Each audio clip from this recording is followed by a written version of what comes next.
Hi, Okay, let's have a everyone, look. and welcome to Book Club with Bay. I'm Bay, and this is Bay. Say hi, Bay. Hi, Bay.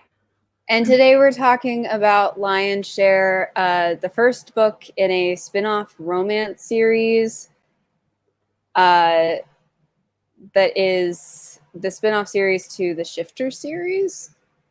Yes. Yeah. The series is Wildcats. The new one. Yeah. Yeah. And I guess we'll also briefly talk about Hunt as well, because that's integral to the plot of this one. Yeah. Which is technically part of the Shifter series, but it's kind of like the prequel novella short story thing of this series. So. Yeah.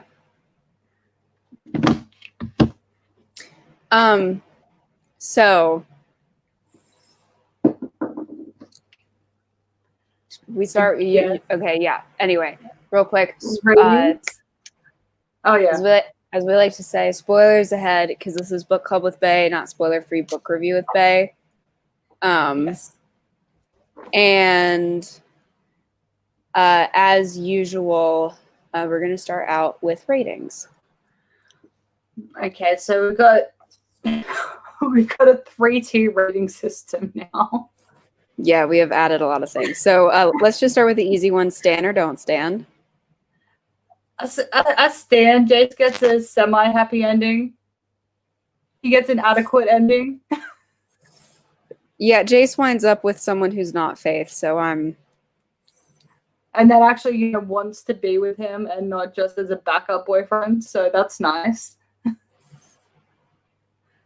Yeah, so I stand that development. And I stand the lack of Faith as an MC.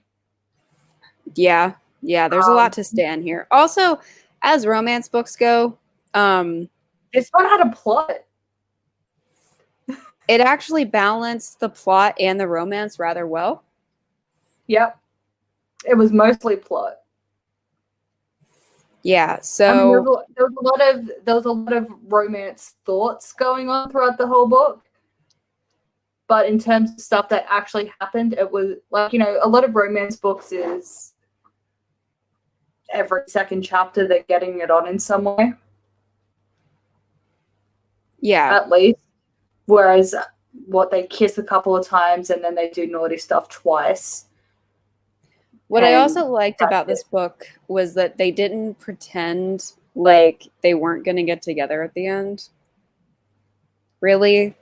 Like, or at least you didn't really... You didn't feel that way. Like there was tension, but you didn't feel like the book was like, oh, are they? Or like, no shit. Yeah, and there wasn't... I mean, I know that there was a part where, they have that thing and they separate and stuff like that. But they didn't actually break up in it or whatever. He just sent her home. So there wasn't even that, fake, oh no, the relationship's over. Whatever will they do? Oh, wait, they'll get back together. That's what they'll do. And they were also separated for, a genuine plot-related reason. Yeah, it wasn't just some invented, misunderstanding. We heard something through the door. So, or something like that. Or I saw a text message, so we're going to break up now for 15 seconds. Yeah, it was... Because the rules of romance say we have to. Yeah, the whole book was building up to the event that separated them, but again, never actually broke up with her. Yeah, so... He just sent her home, and she's like, but what about us? And he's like, I don't freaking know right now, okay, but you have to leave. That's right. That's about as bad as it got once it was a thing. Yeah, so it was more like an understandable separation than it was like a, for fuck's sake, you gotta be fucking kidding me, separation. Yeah. Which I can appreciate. And then, whelmed, overwhelmed, or underwhelmed? Whelmed. Yeah, I would probably go with whelmed. There was some bits like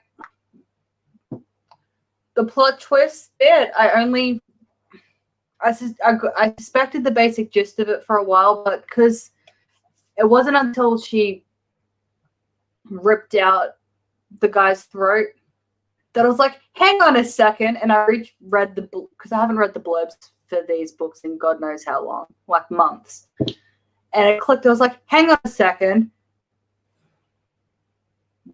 I feel like I know who the stray is. And then I read the blurb and I'm like, yes, I do. So it wasn't until then that I had like the little mind spark of like, why the fuck would she kill some guy over a stray, even if it is a tabby? And then I was like, wait, I feel like the stray's name is Robin. And it was. Well, funny story. Yes. You did a TJ read the wrong book because we were supposed to do this Monday. I read the wrong book, and I was really confused because we'll get into this, but the novella that goes before this book, and so I listened to the novella, and then I read the wrong book, and then I was really confused because I was like, why the fuck did I just read that novella? And so because also with this series, there's 3 books and it's a different MC for each book. Right. And the next book, I'll have to reread it because it references a number of things, like any book, it references a number of things that happen in this book. But without reading this book, I was hella confused. So I didn't absorb a lot of it just because I was like, what the fuck is going on? I'm so confused. And then I was like, oh. And then I realized what I had done. Because then I was like, oh, now it makes sense as to why the last book was not related to this book. Or the novella wasn't related to this book directly because I'm a dumbass. That's why. Because it's a bridging book. That's why. Yeah. Yeah, it was the wrong book that I read. Yeah. And food ratings. I didn't think of a food. This was like, I had fettuccine Alfredo for dinner. This was like a solid fettuccine Alfredo. Ooh. Like it was. I'm gonna go with Stix's carbonara. He makes a good carbonara. Yeah, so like it was good. I don't really have too many complaints. But it's also, but Alfredo and carbonara, they're both rather simple as well. Right, like and there's not, and you know what? And the reason why I say it's a good one is because usually they're pretty mediocre. They're good, like fun dishes that you know what to expect. But when it comes out good, especially from like a not super fancy restaurant, you're like, oh fuck, hey, Olive Garden, you're on your fucking game tonight, you know? Like that. It's like that because it's a romance novel. And when a romance novel isn't weirdly bad, you're like, whoa. I mean, honestly, it's very rare that a romance novel has me sucked into the fucking plot. Like, what is this? So I know, right? I was like, why? I was like, am I reading a romance novel for the plot right now? What is happening to me? Yeah, like it's kind of like reading Playboy for the articles. You just don't do it. Right. So that's what happened. So we're going with a surprisingly good fettuccine Alfredo from me. So I don't know if you noticed this. I just want to mention it real quick. The way that Casey was spelled in this book kept changing. Was it normal? Oh, really? I didn't notice that. It kept going from K-A-C-I to K-A-C-E. Oh, no, cased. They were calling it case when they did the CE. Because that was a common thing that Jace would call her in the Shifters series. So it was Casey or Case. So here's the issue. Yep. I didn't, because I'm not listening to it. I didn't fucking read it that way. Because you know what? When you have your super special spellings for everybody, like Robine and Faith and Khaki and Case instead of Casey. Why wouldn't I think it's just a typo? And you don't have editors.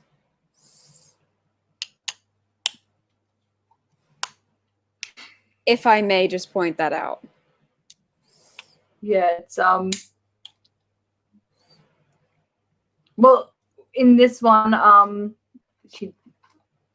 I feel like I'm not, because there was a few things in this book, like she self-published this series. Okay. I think is why there's no audiobooks, but I'm also thinking it's Rachel Vincent. Like, I'm pretty sure you could, even if you wanted to keep it consistent and use Jennifer Van Dyke again, even though she's an old lady. But Jennifer Van Dyke is a terrible narrator for a young adult series. Honestly, she's not a very good. I'm sorry, she's not a very good narrator anyway. I hate the way she says Mark, because she makes it two syllables. Mark. It's almost like a cross between Mark and Maroc. Yeah, Mark. It's weird. Yeah, but because she also did the short story though. She did Hunt as well. And like, if you wanted to keep it consistent, like you're Rachel Vincent, like you've had multiple successful series, like the quality leaves something to be desired in at least some of them. I haven't read them all, but in at least some of them, the quality leaves something to be desired. However, they do sell.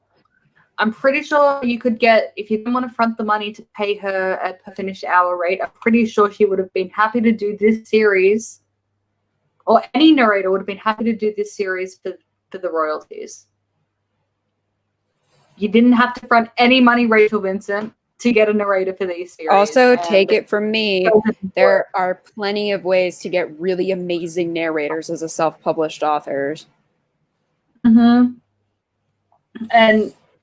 And again, like, because a lot of more well-known narrators won't do royalty for the most part, because or depending on the series, they'll only do royalties. Yeah, so it all depends. But like for a Rachel Vincent series, she'd be able to get most narrators to do royalties. Yeah. So even though she's self-published, there is literally no reason why there are no audiobooks for this series, or no valid reason. Yeah, there is not, like, because the audiobooks would sell. Yeah. So royalties isn't a gamble for a narrator in this series. Yeah. Because yes, especially for unknown authors, like, doing it for royalties is a gamble. It's like, it could sell. I could make more. I could make $2. Who knows? I guess we'll find out. Well, a lot of times for like unknown authors, it'll be like there will still be a per hour rate on, and then royalties on top of it. It'll just be a lower per hour rate. Yeah. So there's all sorts of different deals you can strike with a narrator. Yeah. Whether you pay per finished hour or royalties, or a combination of the two.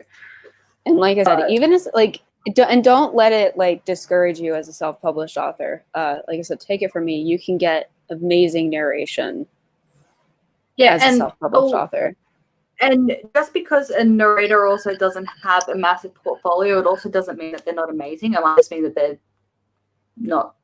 don't have a big portfolio yet.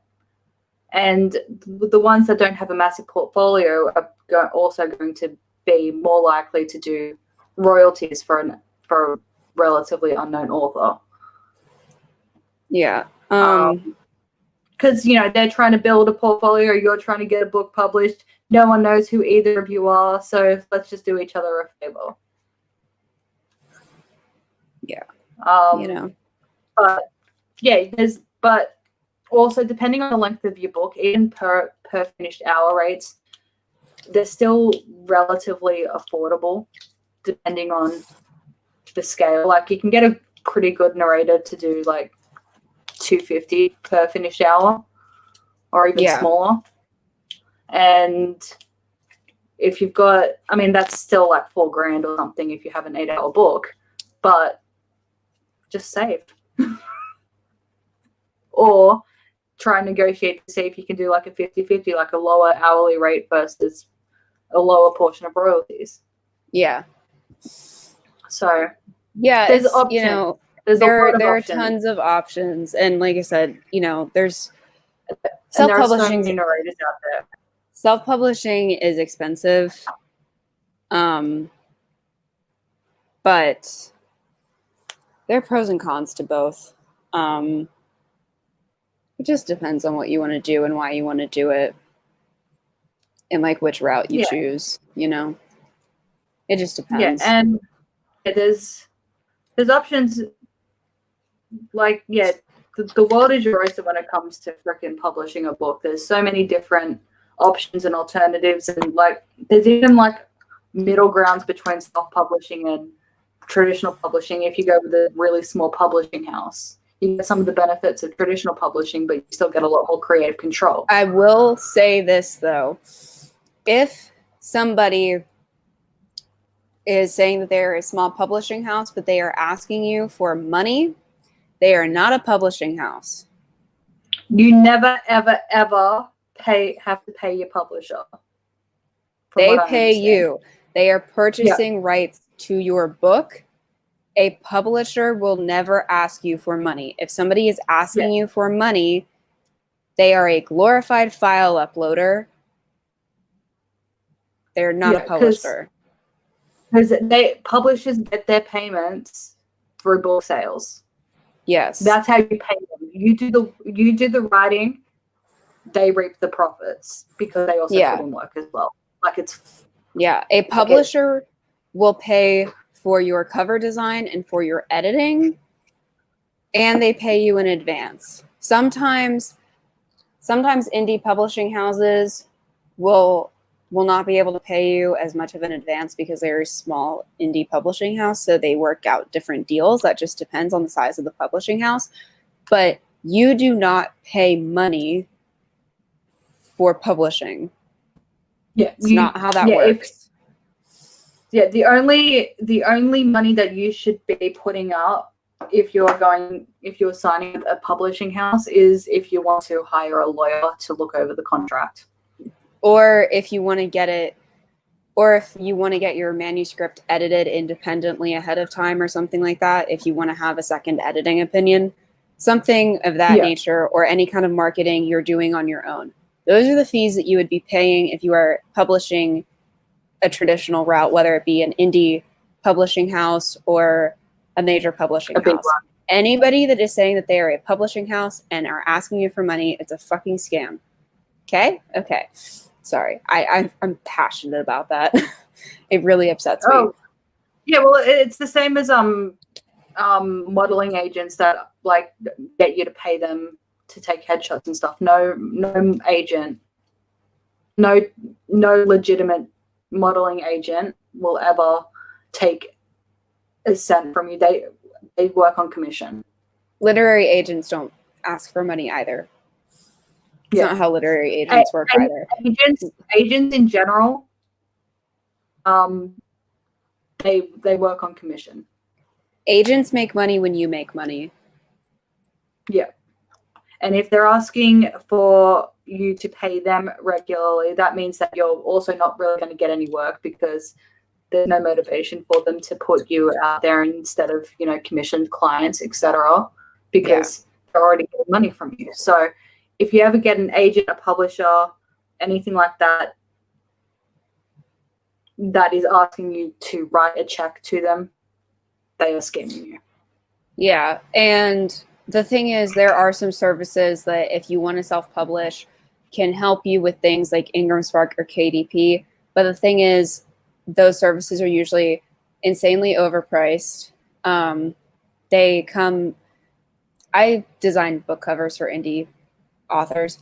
They come to people like me and they ask us to design book covers for their clients, and then they then charge those clients an upcharge for those services that we did for you. Yeah, so if they're paying you $500, they'll charge the client like $750. Right. Because they otherwise it's best to go straight to the source with things like that. And there are so many, I guess, for lack of a better term, directories online.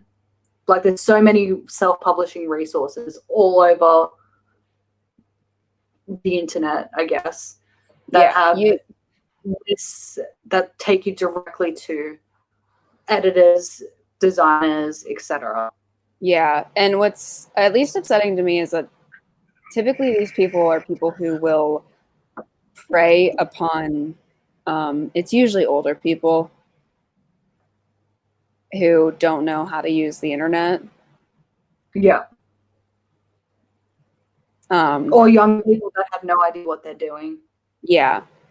So what they're doing is they are taking your book to an editor. And getting your book edited is expensive, but it's more expensive if you go through these people. Getting a cover designed can be expensive depending on what you do. Because like pre-made covers are less expensive, but you can also have we also offer custom illustration. And that can be very expensive depending on what kind of illustration you want. So it can range from, you might get a book cover for $50 if you want a pre-made that's just an ebook cover, to $700 or even $2,000. It just depends. It depends on how much work is required effectively. Exactly. So, and that can be expensive. If you want really like a Twilight book cover, right? In theory, wouldn't be actually all that if someone was to get that style book cover, hand an apple, that would actually be pretty cheap for someone to design, because it's not a complex cover. It's a picture on a black background with some font. Yeah, our rates for custom covers are fixed, but we also have a lot of pre-made covers, and then custom illustration. It just depends, but if somebody like that were to, and we don't work with that kind of person when they come to us, just because I don't like it, and I don't agree with it. So, but the thing is, when they come to us, and I just know that these people are going to be charged way more than I would charge them. So anyway, rant over. It's ridiculous. It upsets me. It's also easier for the author as well if they go directly to the artist, because there's no middleman. You can say, hey, what do you like this cover? What do you like? What don't you like? You can actually have that conversation with them instead of, playing Chinese whispers. Yeah. Which, get the cover done quicker, more efficiently. You're not wasting as much time. They're not wasting as much time.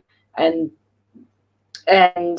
if the client isn't giving an answer that's actually helpful to you, you can just probe more on the spot, as opposed to waiting and then responding and then waiting for them to respond, etc. Yeah. It's just easier all around. Just go directly to the peeps. Yeah. Yeah, for sure. And then also because Addie and I, she does this with me, because we're published authors, we've helped people who've had issues with KDP and Ingram Spark, just because we know how it works. And we also know how to format the files so that they upload properly. So usually there's no problems. Yeah. Sometimes there are, because they can be finicky, but that's just, sometimes they can be annoying. Yes, but it's also that is one thing as well. Book formatting, even if you've done the exact same thing 30 times, the 31st time it'll still decide every so often to just be like, you know what, we're not gonna sit right.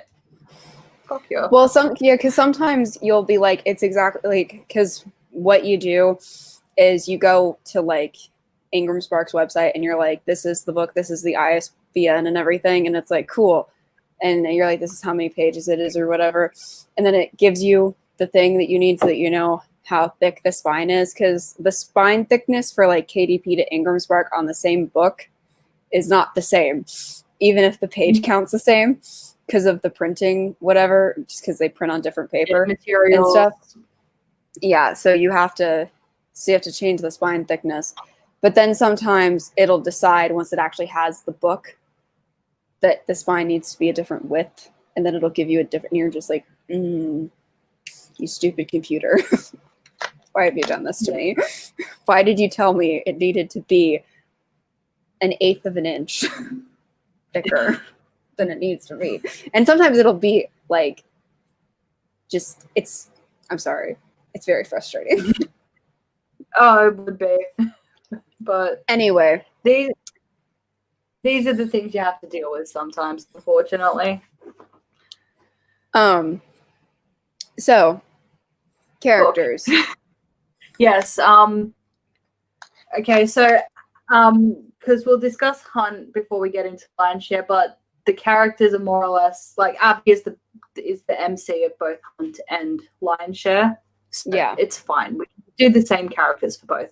We have Abby Wade, who is Faith's cousin, who in the first Shifters book got kidnapped and rape-a-doodled for a week and a half. Yep. This is set 4 years after the end of Shifters, so Abby is now 21. Yeah. Because she was 16, 17 at the beginning of Shifters. But yeah, she's 21 now. She's got 6 months left of college. Oh, well, more than that in Hunt. But yeah, she's in her senior year at college. She is living in the Appalachian territory, which is Jace's territory that he's, I guess, babysitting for his future brother-in-law. Yeah. Because it was his father's territory and then his stepfather's, and then Malone died, so now we're here. And she's living there. We don't actually get an explanation why. I guess just that's where she wanted to go to college. Yeah.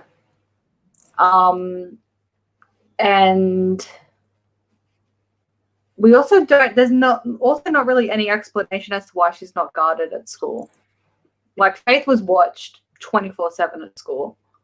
She didn't know it all the time, but she was.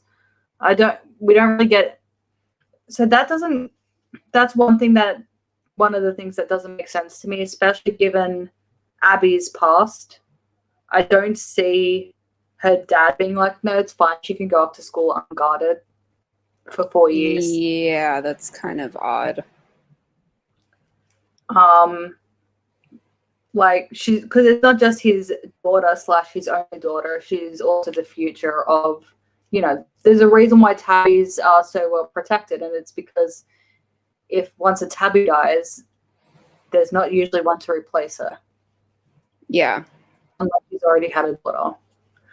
Yeah, so according to, just to recap this part, according to the lore of this universe, for every 5 boys that are born, 1 girl is born.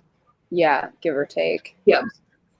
So yeah, some families manage to get a girl on the 4th or 5th kid. Some it takes 6 or 7 kids, but on average, it's about 5 boys every girl. Plus, at this point, there have been no confirmed female strays ever in the history of werecats. Strays are cats that have not been born but are scratched. We discovered in the Shifter series that to successfully become a stray, you have to have werecat DNA in you. So somewhere in your ancestry is a werecat daddy. And yeah, so they have a werecat recessive gene. Yeah. So being scratched activates that gene. And I guess the reason why there hasn't been any female strays is just because, werecats in general are more prone to boys than girls, so that probably has an influence on the human children as well. Right. Not always, as with Casey, because both Casey's Casey only had a sister, so but flukes happen as well. And yes, so there's usually only one female werecat per family per generation because it takes a long time to go. But we have a bit of an excess of females now, don't we? We have Kate. Well, one of the unmarried tabbies died, so but we have Casey and we have Manx now. Yeah. And it makes me sad because I'm not gonna lie, because I know that because the male love interest of each of the books is mentioned in the blurbs of each book. It makes me sad that Casey isn't hooking up with a DeCarlo because like the territory's gone now. Like once Victor's dad dies, that's it. There's no more. Like I know. It makes me sad. Unless they go around like DNA testing, like whatever girl they can find and find one that one of the boys wants to bang and then scratch her. I don't know, but yeah, like I'm like, Rachel, you could have at least given the DeCarlos a future. They're our friends, okay? They were allies in the revolution, and you could have at least given their family a happy ending. You could have given the poor old woman's grandchildren. She did them dirty. I know it's especially after like Manx almost went with Mateo, but then she decided to hook up with Owen, which like I'm fine with that. But like Casey could have hooked up with any one of them, and it would have been fine. But it looks like Casey hooks up with the Stray, so. Well, because apparently she's so weird that only a stray could accept her. Well, yeah, she ate people. Actually, okay, on that note as well, because there is a continuity error with Casey's backstory in this one. Yeah, there is. And I'm fine with it up until the point where if we read the third book and that's a major plot point, and then I'm going to have issues. Because, like little snippets happen, like little things, details change, like Morganville, so many continuity errors in Morganville. I still love it because it doesn't really affect the overall plot. Yeah. But if that becomes like a major like plot point for Casey, like accepting who she is, because when we first met Casey, she was a cat, and she didn't know how to turn back into a human. Faith had to talk her through it, and then she wouldn't turn back into a cat, etc. Whereas Jace mentions that Casey had no separation between her human and cat self, and when they found her, she was eating a person in human form. That's not true at all. No, she wasn't. That was the crazy scratch fever guy that they found. Yeah. She never... Casey never ate somebody in human form. No, Casey was with them when they found that guy. The only reason Casey ate people was because Casey could not change back, and she didn't have any food. And she didn't have any food, and she was scared. So in this book, it's kind of weird. They portray her as like a man-eater and like as a crazy person, whereas in Shifters, she's portrayed as scared and hungry. Yes. So, I'll be interested to see if she remembers what actually happened with Casey by the third book. Casey gets like a weird kind of personality change. Well, you know what? I guess it does make sense, but also she's a little more unhinged in this book. Yeah, almost like she's sort of going with the I'm a crazy people eater thing. Yeah, like I mean, it could also just be she's an angsty teen. That's true too. Because we don't see her a whole lot, and like her and Jace have a bit of a chat because like Jace hasn't been back to the laziest since like the 3.5 years, more or less since Ethan's son was born. Yeah. So he hasn't seen Casey in 3.5 years. He probably only saw her before. He probably didn't see her between the end of the last book and Logan's birth. Yeah. At all. And then he hasn't seen her in 3.5 years. And Jason and Ethan were like, her adoptive big brothers. And then, Greg was her foster father. Ethan died, then Greg died, and then Jace left, and Casey's like, well, fuck you all. Yeah. So I do kind of understand that part of Casey's personality change because I'm like, yeah, I'd be pissed too. Just because, like, Faith didn't love you doesn't mean that you had to, abandon me. Years. Yeah.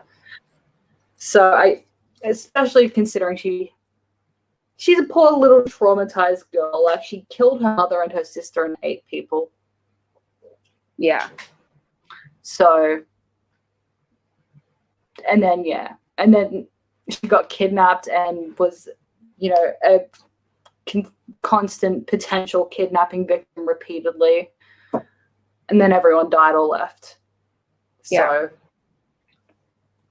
I get it, but also, they do. I think they're going to be playing on the man-eater part of it all for a bit more than what they did in the first series. Yeah. And then there's we'll go because I know we're gonna talk about Faith. So we'll talk about Faith. She's the main character of the last of Shifters. Yep. So we spent 5 books with her inside her head, and it was so much fun. We loved it. We stand that. We love it so much. We love that.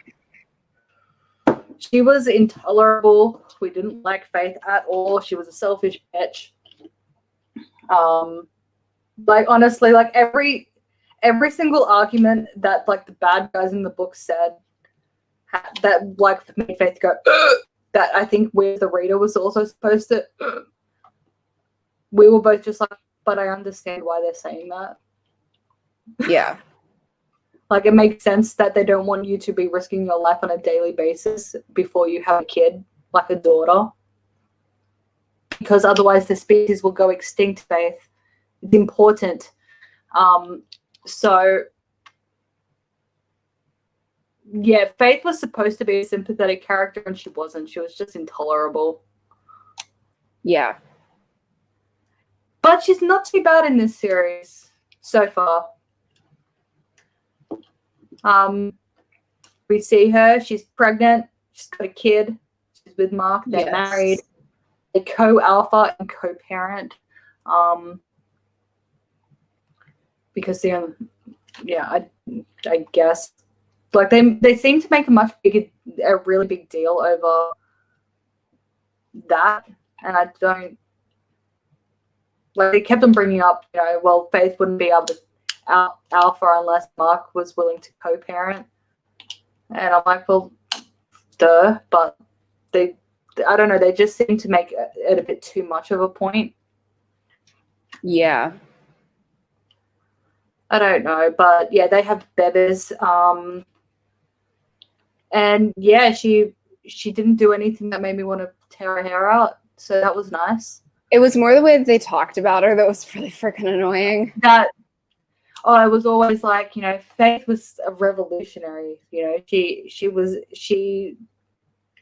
but then half the time though as well, it was like, she opened the door for all future tabbies, but also it was like, but Faith is an exception and no other tabbies will be allowed to do a Faith. And it's like, but you can't have it both ways. She can't have opened the doors but for everyone, but only for herself.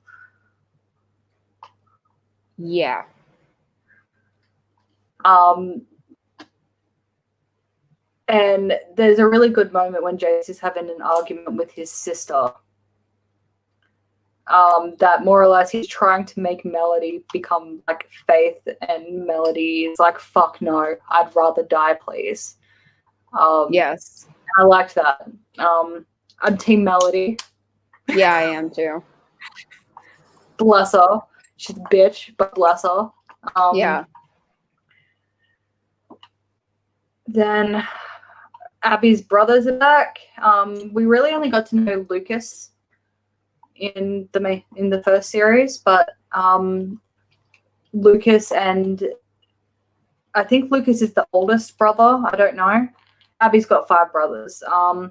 There's Lucas, and Isaac is the youngest of her brothers. The 2 of them are enforcers for Jace. Yeah. I was kind of glad to see Lucas back because, you know, he sounds like he would, you know, be a good brother to have around. Because he's like the cuddly giant. So I always love cuddly giant characters. Yeah, they're always fun. There's Robin. She is briefly in Hunt, but she's a character in Lion's Share. She is Abby's college dorm mate. Yeah. Oh, fucking headphones. I need new headphones. I need a new computer. I don't know. I think it's a bit of both. I think they're both fucking out on me. And I hate it. I'm sorry. I just want them to behave. I'm actually getting new headphones and a new computer. Definitely this year. Okay, Stixie promised I definitely could this year. So, fingers crossed soon. We won't be having these dramas anymore.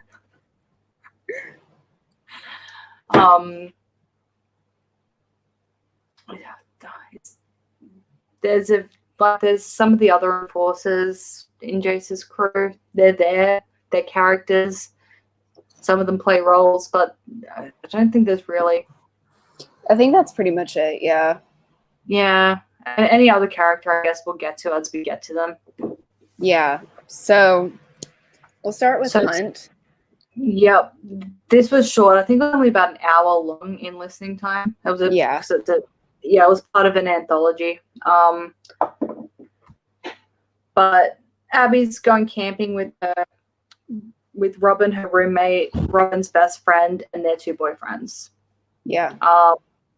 They're camping. Abby's gone off she's like, I'm going to go for a hike. And they're like, but it's the middle of the night. She's like, I like hiking. So she goes for a hike, which translates to she's going to go be a cat for a bit. And she's like, I suppose I should probably go back. And then she hears screaming. So she runs back to the campsite, hides in the bush. There's 3 guys there. They've killed the 2 guys that were with the group. They've tied Robin and Danielle up. And they're like, where's Abby? And they're like, she went for a hike and we don't know where she is. And Abby's like, why are they asking about me? That's random. And then they tried to do a rape-a-doodle on one of them. So Abby comes out and does it and kills 1 or 2. I think she does 1. She kills 1. Yeah. Yeah. And then one of them injures her. Yeah. So she can't do it again. Yeah. And then, so they're like, well, let's take. Oh, then they stabbed Danielle and took Robin back to a cabin. And Abby's like, well, fuck. So then she crawls over to Danielle, gives her like a little head nudge, goes to shift back into human, but Danielle dies in the meantime. So Abby's all upset because she's like, well, now she got alone and terrified. Yay. Right. Then she finds the cabin and she's like, I guess I got to do a rescue. Oh, she calls Jace on the way. And she's like, hey, Jace, I'm doing camping and some shit went down. And he's like, don't do anything. And she's like, but they're going to kill my friend. So no, thank you. So she hangs up on him. And then she goes to do a rescue. She finds out that they were hunting her specifically because they know what she is. They wanted her. They're hunters. At this point, we just know that they kill Wildcats. And there's like mounted werecat heads all over the walls, a werecat rug. And yeah, they want to kill Abby because they're like, oh wow, it's a girl cat, and we want to do a stabby stab. Yeah, they're like, ooh, that's fun. That'll be an awesome trophy. And Abby's horrified. She kills the other two. There's a couple of dead werecats there as well. We find out later one of them wasn't quite dead enough yet. But yeah, there's a couple of dead werecats as well that haven't been skinned and mounted and stuffed or whatever they were going to do with them. Yeah. Jace comes to the rescue. He's like, wow, he's like, I'm fucking furious with you, but good job. If you ever want to be an enforcer, you got the job. And she's like, lol, whatever. And then that's the end of that book. I guess. Yep. That's that story. It's very abrupt. It's also super abrupt. Like, yeah. I mean, it was part of a short story anthology, so like it couldn't be. Short stories generally, like, they start somewhere. You don't get a lot of time to, do backstory and stuff like that because it's short. It's a short story. It's what's happening now. This okay, and now this is over. So now the story's over. Yep. But yeah, so that was Hunt. And that's important because the hunters play a big role in Lion's Den. Yeah. So, Lion's Share. Lion's Den is what they call. Yeah. So Lion's Share. So it is the night before winter break officially starts, I think. Mm-hmm. And Abby's like, we're going to go to a party. And then Jace rocks up and he's like, it's time to go. And she's like, but I want to stay here over winter break. And he's like, well, too bad. We got to do a meeting. Because we find out that some random werecat has killed 3 people. Yes. And he's like, so we're all going to the lazy ass and your father wants you there. He does not want you here unguarded when there's murderous cat roaming around and in his territory. So she's like, fine, I guess I'll go. Robin, are you sure you're going to be okay? Because obviously Robin's traumatized because, what happened in Hunt. Robin hasn't been doing too good. And she's like, I'll be fine. And Abby's like, call me if you need me. And they're like, okay. So then they leave.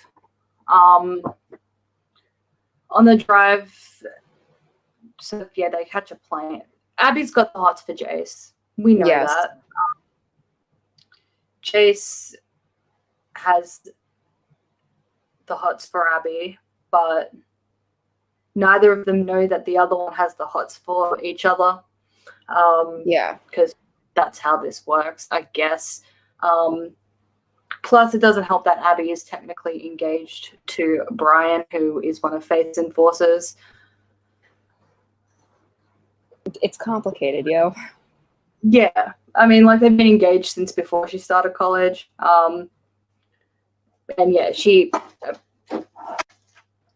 we find out, like, she explains later, but we'll just say it now. She accepts Brian's proposal 4 years ago, ultimately to just be like, well, at least no one else will be hitting on me. Because she's now basically age. And a functioning uterus in a tabby is more or less an open invitation of wooing. Yeah. To the workout community. So she's like, I don't want to have to deal with that. I got brutally raped multiple times. So yes, I am now engaged. So that's why she's with Brian. Because he's a sweetie. He's not pushy. He's actually a bit of a pushover. He's lovely, but that's about it. Yeah. Nice guy. And we all know how life works out for the nice guys. They finished last, apparently. Poor Brian. It holds true to him. But on the way there, we get some backstory. So Faith, Mark, and Jace are campaigning for a stray pride to be formed in the Mississippi Free Zone. It's being referred to as the Lion's Den. I don't know why, but I don't know why either. I guess because it sounds good on paper. And Jace hasn't seen Faith in 3.5 years, and we establish all that. And so he's nervous, and Abby's like, "Bet you're nervous, huh?" And he's like, "Shut up, Abby." And then they get there. And we meet Logan, which is Ethan's son, who last we saw was a fetus. One thing I'm not sure on, it's not made clear because they don't seem to be hiding the Wildcat stuff from him. That's what I was gonna say. I was confused. So I don't know if Angela knows or if he's just really good at keeping a secret. Because I wouldn't be trusting it. I mean, he's 3.5. 3.5-year-olds are not good at keeping secrets. No. Like, my daughter will come up to me, I'm like, and she'll be holding something behind her back, and she goes, "Mommy, I have a surprise for you." And I'm like, "What is it?" And then she'll tell me before she shows me. I'm like, "That's not how this works. You don't tell someone what the surprise is." Because then it's not a surprise. And what they are good at lying about is who hit who drew on the ball, stuff like that. They're very good at pointing fingers at each other. But beyond that, little kids are not good at. So, in fact, once they have a secret, all they want to do is tell you. Yeah, like, this is a kid's version of keeping a secret like that. Daddy's family are all Wildcats, but I'm not supposed to tell you. But it's a secret. Yeah, that's a kid's version of keeping a secret. They'll tell you what it is, but then they'll say, but I'm not allowed to talk about it because it's a secret. Yeah, that's how they keep secrets, is they tell you that it's a secret, and then they're like, so you can't tell anybody. Yep. They put it on you. Yep. And because he also knows a fair bit as well, because he also says as well, like, my daddy, he's a hero or something, which we know that Ethan died heroically. Yeah. You know? But the world thinks that he fell out of a tree, that he was climbing for the sake of it. So I feel like Angela would have to know. Yeah, because otherwise, when she's like, yeah, because, you know, she's like, yeah, your dad's a hero. Like, she would have to tell him that. And then she'd be like, she would have been, but like, if she didn't know and Luke came up and was like, my dad's a hero, she'd be like, yeah, of course he was, buddy. How the fuck was Ethan a hero? He drank a lot and broke falling out of a tree. Yeah, she'd be like, yeah, hero. She'd be like, of course he was, little man. And then she'd be like, what the fuck? Why would they? She'd be like, well, I guess they loved him, but Ethan the hero. He was a good guy. Like, he won a Darwin Award. But he went out, like, the worst way possible. Fell out of a fucking tree. Which is really ironic since he's a cat, but... And cats always land on their feet, except for when they don't. Except for when they tragically fall out of trees. Yeah, except for when it's an apple tree. Okay? Apple trees are deadly to cats. Okay? If they fall out of those, they die. But, yeah, no, they don't seem to be hiding the cat thing very well. Like, they might have made an exception for her because, like, there's a 50-50 shot that he's a Wildcat, and everyone seems to be of the opinion that he is one. Because if she is a recessive, you can pass that on to him, then he's a Wildcat. Yeah. And they don't want him to eat people. Yeah. And also like, especially come puberty, she's kind of gonna have to be aware because one day he's gonna be fine, and then he's gonna be turning into a giant panther. And plus, no matter what, even if he doesn't naturally become a werecat, if he doesn't have 2 recessive genes, if he only has 1 recessive gene, they could scratch him if he wanted to be scratched. Which is technically illegal, but they could also possibly make an exception because he was raised within the werecat community, etc. So, I mean, it might not, I don't know if it would work. It would work because he has a werecat gene. He would have 2 recessive genes, so he would have at least 1 if I'm doing the Punnett square correctly. So even if he doesn't so even if he doesn't naturally become a werecat, they could scratch him anyway. So either way, they wouldn't have to do it in a way that would leave bloody claw marks like Marker. Like seriously, they could just like shift a hand and then give him a little scratch behind the ear. Like, you know, in between his toes. Like they don't have to mar him to turn him, which is nice, you know. Yeah, it's not. I will say one thing I really don't like about the werecat law is that they scar. Yeah. Like they're supposed to have like super awesome healing. Like it makes sense, like in Mercy, that the wolves don't scar. Yeah. Because they got super awesome healing. And the better, like there's a reason why kids don't really scar very well. Like most injuries that really young children, babies and stuff, like most scratches and stuff they get, they will never, like the scars don't stick around because their skin produces that much collagen that they heal really well. I had a paper cut scar for like a year. I'm getting old. Yeah, you know, the older you get, the more you scar. Like it's gone now, but for like a year, I had a scar from a paper cut. Can I just say, like a thing that would never happen as a teenager, and I was like, no. How do you think I feel? It was bullshit. What the fuck? But yeah, so Logan could potentially be a kitty cat one day. But yeah, so he sees Jason. He's like, Uncle Jason. Abby's like, I thought you hadn't seen Faith in 3.5 years. And he's like, yeah, that doesn't mean I don't see my nephew. Because, you know, best friend nephew, obviously not. Yeah.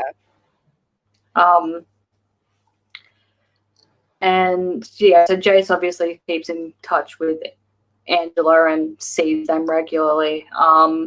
Then Des comes running out. That was Manx's baby from the Shifter series. And then we find out as well that Manx and Owen, because Manx is with Owen's brother, so they've also got a son of their own. He's adopted Des. They've got a son and they've got a little baby girl. Mm-hmm. So, and then, like, so that's 4 kids so far. Yeah. And then we meet Faith and Mark's son. And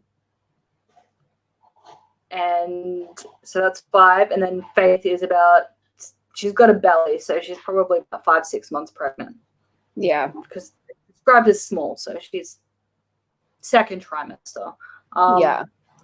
So Faith's knocked up. They have a kid. It's been 4 years, you know. Breeding happens. So yeah, it's a house full of young kids. Now, Casey is a really angsty teenager who wants nothing to do with Jay. She's just like, yeah, hi, bye. This is where I'm going to start complaining, though. Okay. Faith was so fucking excited to be pregnant and to have kids. Not that I think that like Faith should hate her kids, but we spent 5 fucking books. 6. Inside 6 books, sorry. 6 books. Inside this bitch's head. And this bitch was so mad about the idea of being pregnant, the idea of being married, the idea of being like anything that resembled a traditional woman. And now she's all excited about being pregnant. Look, I want kids. I love kids. I'm not mad about that part. What I'm mad about is that you made me sit through that. And now she's like, yep. I'm having a second kid. Fuck you, Faith. I think, fuck you. Like, I am so angry about this. I hate it so much. And well, she also says something like, see, women really can do it all as long as they choose to give up sleep forever. And I'm like, to be fair, that is actually really the only way that you can have a successful home and like family life and career is I to have just to go let my boyfriend in the house. I'll be right back. Okay. But yeah, so Faith and Mark co-parent, because I guess that's a big deal in the Wildcat community if a father chooses to be involved. And they also co-alpha. So I guess when Faith is like on maternity leave, Mark does alpha stuff. And when one of them has to do parent, but alpha stuff comes up, the other one does that, you know. Their son's name is Greg after her dad. I'm just talking about not overly important plot points right now because I'm just waiting for her to get back. Yeah.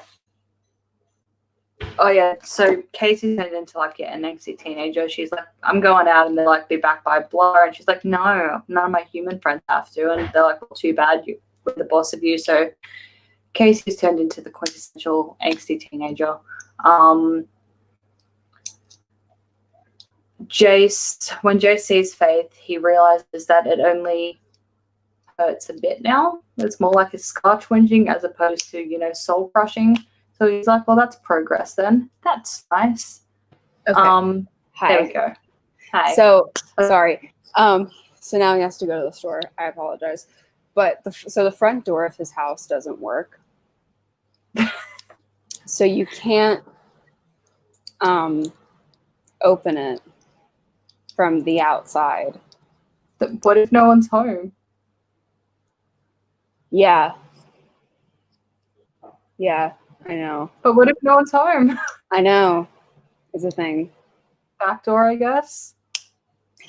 Yeah, like, because the key works on both the front door and the back door. But, like, one time I was here, because, like, before it completely broke, it was really difficult to open the front door. And one time I was here, I stepped outside for a minute. I had to, like, go to my car to get something. And I forgot my phone.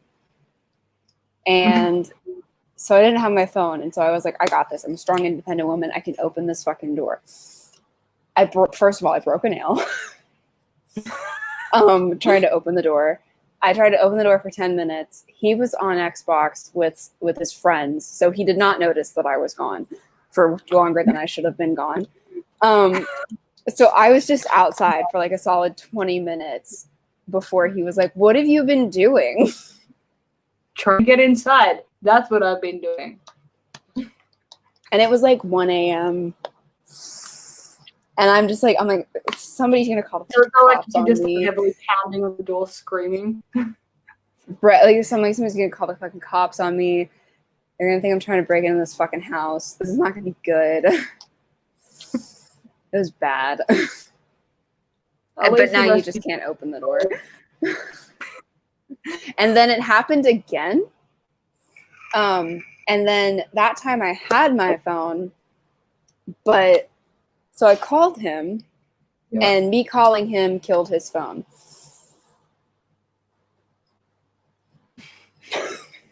So we were in the same situation.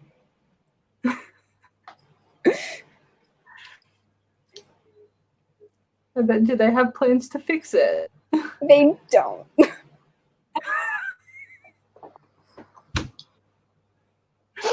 Nobody's ordered a new door yet.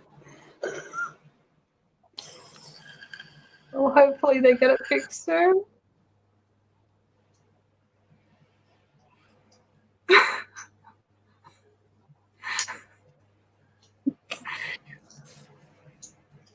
I don't know what to say to that.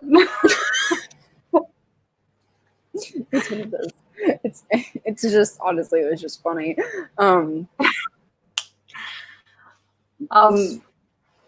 Yeah, I was just saying how when Jay sees Faith, he's like, oh, it's only like more like an old scar twinging as opposed to soul crushing. Yes, yeah. And he's like, oh, that's nice. They don't make Abby leave. It's a council meeting, but not everyone's there. But they've got like 6 alphas there, so we see Faith, Chase, Abby's dad, Edmund, whatever. Oh, sorry, Udmund,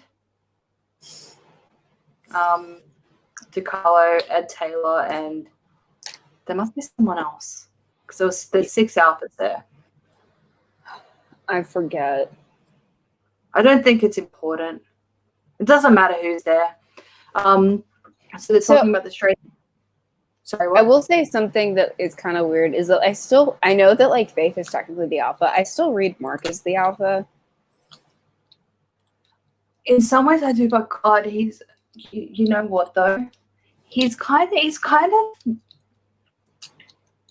of not with how he, like, I mean, I know he eventually said, well, fuck you, I'm leaving. I'm not doing this shit anymore to her.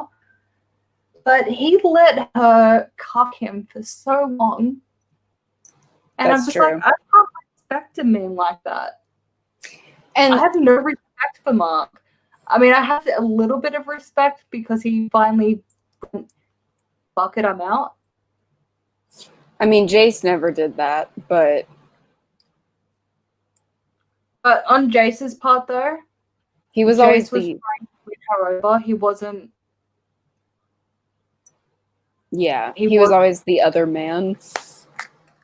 And it's a bit different like the dynamics is different when you're trying to take someone else's man versus allowing another man to try and take your woman. Yeah. I mean, Mark wasn't nice about it. He wasn't like, this is fine, but he should have dumped her off the second he found out. And I will say the series suffers from a little bit of the same weirdness, or this book suffers from a little of the same weirdness that Bloodlines initially suffers from, which is we've seen a character pine over the MC of the series. Yeah. And now we're watching them be into somebody else. I think the upside to this one is at least it has the benefit of being 4 years later, not 2 months later. Yeah. Because it's been 4 years, so it's believable that. I mean, I'm not saying that Adrian and Sydney weren't believable. They were, but it's a lot where Jace is mentally in terms of his emotion and in terms of his emotions and stuff like that. I think it's appropriate for the amount of time that it's been. Yeah, I agree with that. It's just still like a little weird.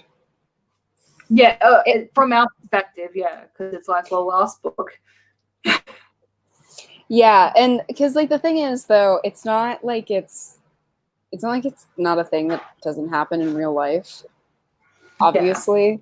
Yeah. And it's not even like, and it's not even as weird when it happens with the MC. Like if but it's weirder when it's like a side character that is into the MC and now they're not, and you're like, are you allowed to do that? Are you allowed to abandon the MC? Yeah,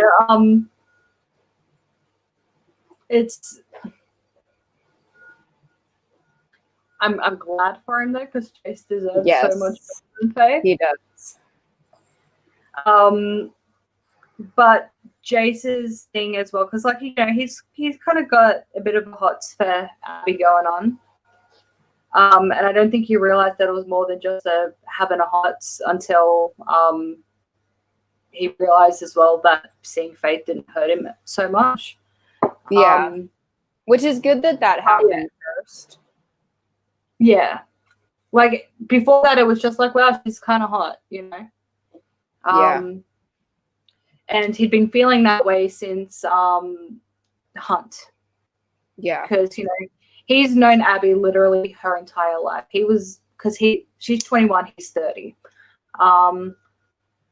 So he met Abby when he was 9 and she was like 2 months old. Because, you know, when a new tabby's born, everyone gets to meet the new tabby. It's a big thing. You know, it is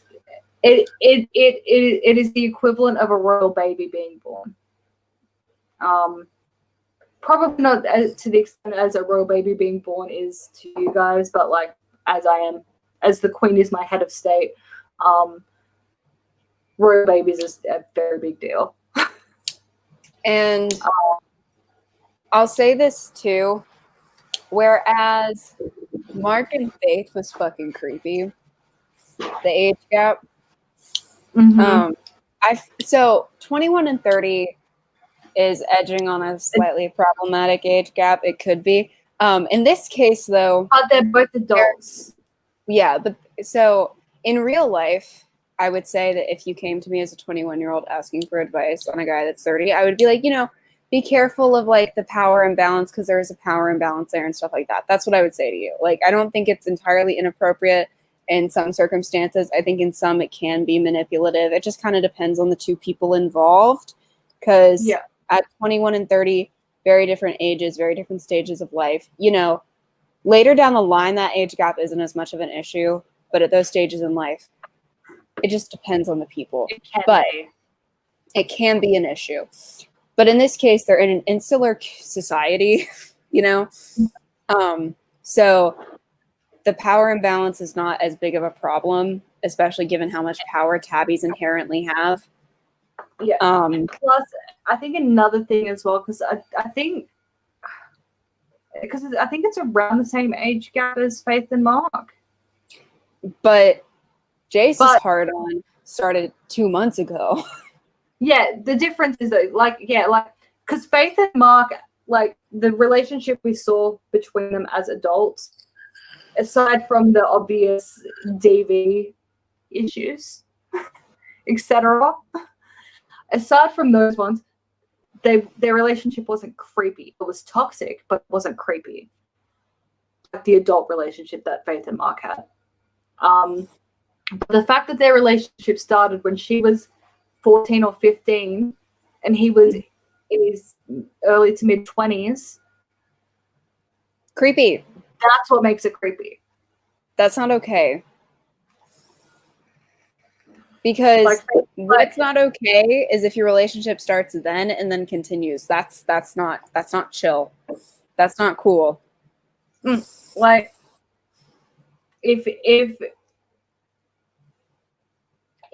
your age starts with a 2 and your girlfriend and your SO's age starts with a 1, unless there is a less than 2 years age difference, it's creepy. Yeah. 1 second. Because a 21-year-old dating a 19-year-old, not creepy. Yeah, not creepy. I'll be right back. Okay. But yeah, no, when you're in your early to mid 20s and your girlfriend's still going through puberty, I feel like there is something wrong there. But Jace wasn't attracted to Abby until he saw that she was, I guess, for lack of a better term, a strong, independent woman in Hunt. Because before that, I think, he always associated her with, you know, the little girl that he knew as she was growing up, and then she was the poor, damaged, raped tabby. And then, he never saw her as anything other than that until she became something other than that. And a big difference as well is she didn't see herself as anything other than that until she became something other than that. So it's not as creepy. It's an adult man that fell for an adult woman. There just happens to be an age gap. I'm wondering though, does that fall into an appropriate age range because it's half your age. So 30 divided by 2 plus 7. It's still actually, Abby's still technically too young for Jace. In a year, they'll be fine. But like I said, with the insular society thing happening, you know. Plus, and again, like I said while you were away, Jace was never attracted to Abby until Hunt. Right.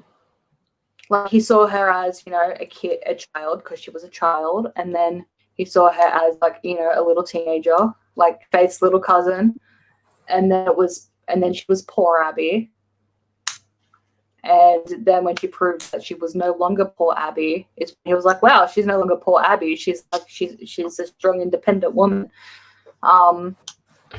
And I feel like Abby also didn't see herself as, an adult until Hunt as well. Yeah. I think Abby herself saw herself as poor Abby until Hunt. Yeah. So they both kind of realized that she was an adult at the same time. Yeah, and like I said, it's all in the timing of when the attraction starts. Because there's nothing really wrong with getting together with somebody that you've known for a long time when there's a big age gap. It's more just like, did you have a were you in your 20s when she was 12, and did you have a boner when she was 12, or did the boner start later? Like, that's what I'm concerned about. Yeah. Was she at least legal when you started to get a boner? Yeah. Even then, it can still be creepy. Like the southern states generally have like lower ages of consent. At 20, like Jason and Abby when Abby was 16, because he would have been 25, and that would have been creepy. Yeah. But yeah, she's an adult, he's an adult, and they both didn't. Well, like Abby probably had a crush on Jace, like growing up, because it's Jace. Right. And but that's not really that weird either. No. But yeah, she's in her 20s. He's technically in his 30s, but only because like he's 30, So it's not like he's in his mid-30s. He's 30. They're both still young adults. So plus, also, it makes sense as well that Abby would be attracted to him because he's proved himself a very capable alpha male. Yeah. And what do all girls get a bit of a hard-on for? An alpha male.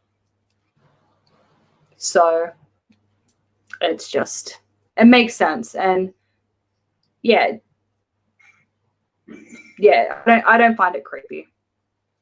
Yeah, I don't either. I was a bit worried that it would be creepy. I think we discussed it whether or not it would be creepy.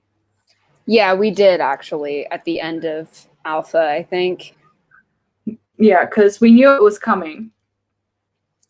And we were like, is it going to be weird? It wasn't weird. Especially, I think part of what made it not so weird is the fact that every single time he tries to put his foot down, she's like, lol. No. That foot gets to stay there the entire book, okay? That foot will not be placed down. How absolutely dare you? Yeah. So there's that as well. I think if she was more timid and like still like post-rape Abby, like immediately post-rape, it would have been different again. Yeah, she clearly has enough of a spine to deal with it, so it works. The whole thing works, and I accept. But yeah, so at this meeting, they more or less decide that because Jace, it's happening in Jace's territory, so he's going to have to, him and his enforcers are going to go deal with it. And then Abby's dad's like, well, you're coming back to one of the Carolinas with me. I can't remember which one they live in, but it's one of them. South, okay. yeah, you're coming back to South Carolina with me. She's like, nope. And she's like, I belong with Jace. And everyone's like, wait, what?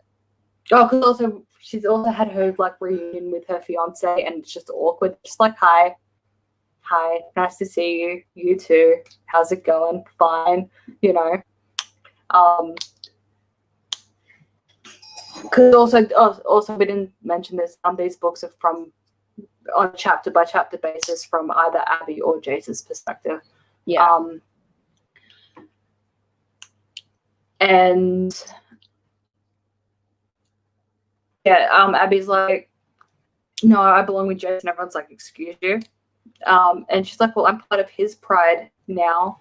And Jace is like, well, I can order you to go home. She goes, won't you need all of your enforcers? And he goes, you're not an enforcer. And she's like, you offered me the job. And this is in front of everyone. And the council's still not completely confident in Jace's ability yet. And yeah, then she more or less just like railroads Jace in front of half the council into making her an enforcer because he offered her a job after she killed the hunters, and an alpha can't take his word back, or he is not a good alpha. Like, more or less to be like, empty threading alphas do not get respect effectively. So and the thing is, you live by your word, you die by your word as an alpha. And the thing is, that's kind of interesting about this move is that she doesn't really want to be an enforcer that bad. No. She just doesn't want to go home. Well, she thinks later as well, like, because she has to get, the railroading continues into getting to go to the crime scene.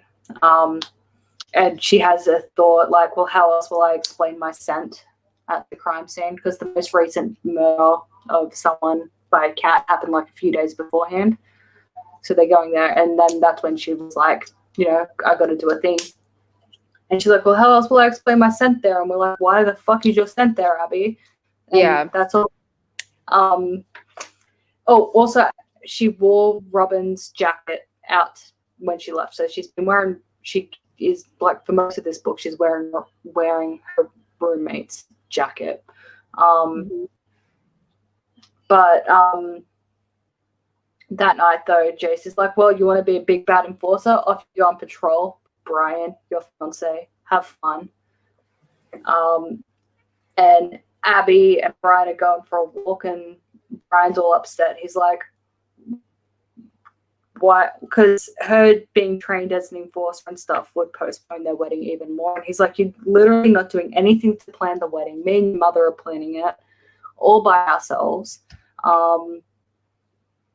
I don't know what we're supposed to do here. What kind of flowers do you like? What color scheme do you want? Just tell me something. And now you're going to be an enforcer. When exactly are we getting married, Abby? And she's like, I don't know. And he's like, is this about Jace? And she's like, internally she's like, a little bit, but she's like, of course not. Why would you ask such a thing? He's always the hottest thing I've ever seen, but no, I don't look at Jace any weird way. Yeah, she's like, I would never. No.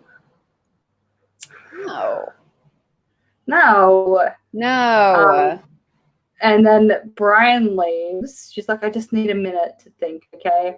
And Brian's like, okay, fine. You can have a minute to think. And then Jace walks up.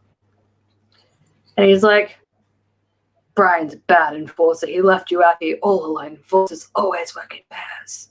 He doesn't deserve you.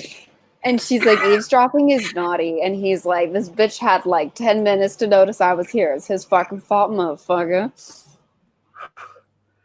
Yeah. And Abby's like, well, I didn't notice. And he goes, because you're not trained. He's been an enforcer for 5 years. Like, it's a whole thing. Ultimately, it's like just Jace like dissing Brian and then internally feeling bad because he's like, this isn't my place to diss Brian. What am I doing? Yeah. And then Abby kisses him. Yes. And he kisses her back for a minute, and then he's like, no. And she's like, but but why not? And he's like, because I've done this before, and let me tell you, didn't end well. Okay, I've been the other guy before. Not doing it again. Bye. And then so she runs off, and then he slowly follows. And he's like, well, I guess I gotta go do a mouthwash and stuff because their mouths smell like each other. Yeah. He gets to the guest house and Casey's in there because Meg's, I think. Oh no, Abby's in her room. So Casey's sleeping on the couch in the guest house. And Casey's like, oh, it's you. And he's like, the fuck's up with you? And she goes, you left me. Yeah. And now you're hooking up with Abby, and I don't understand. He's like, I'm not hooking up. And she's like, don't you freaking treat me like I'm a child. She washed her mouth as soon as she got back in, and you reek of her too, so fuck you. He's like, God damn it. And then they kind of make up. Like, Jess apologizes for yeeting out of her life for 4 years, and yeah, I guess. Yeah.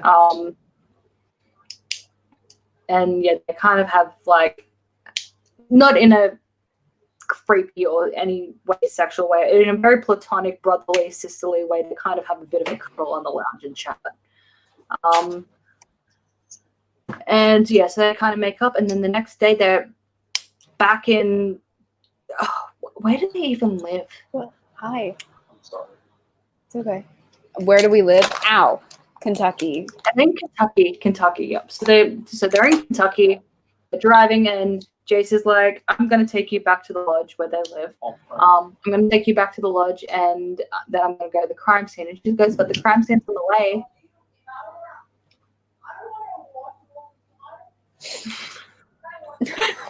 Doing what? He was saying hi. Oh, okay. And yeah, she manages to rally Jace into taking her to the crime scene. And they get there, and he's like, "We're gonna have to bust the door open." And she goes, "Well, that's a bit obvious. We're just gonna have to go through a window." Oh, what a shame. The only window we can get through is like the smallest one possible. I guess I have to go in. And he's like, "Try not to touch anything." And she goes, "I won't." And then he gets in, and the entire house smells like her and Robin because she's wearing Robin's jacket. And he's like, "Did you literally have to touch absolutely everything in this house before, like on that walk from the window to the door?" And she goes, I tripped over a lot. I don't know what you want from me. I didn't get any set in the second bedroom, though, just so you know. And he's like, fuck's sake, you fucking amateur. So then they're going through the house, and then they find a basement. He does note, though, that he's like, you didn't even have time to... But she is, like, yelling the entire time. She's like, wow, such a mess in here. Oh, my God, sorry, I just bumped the table. It's so dusty. Oh, my God. It's like, Abby.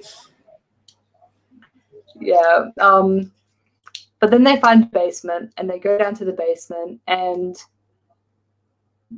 there's a stalker wall of Abby in the basement.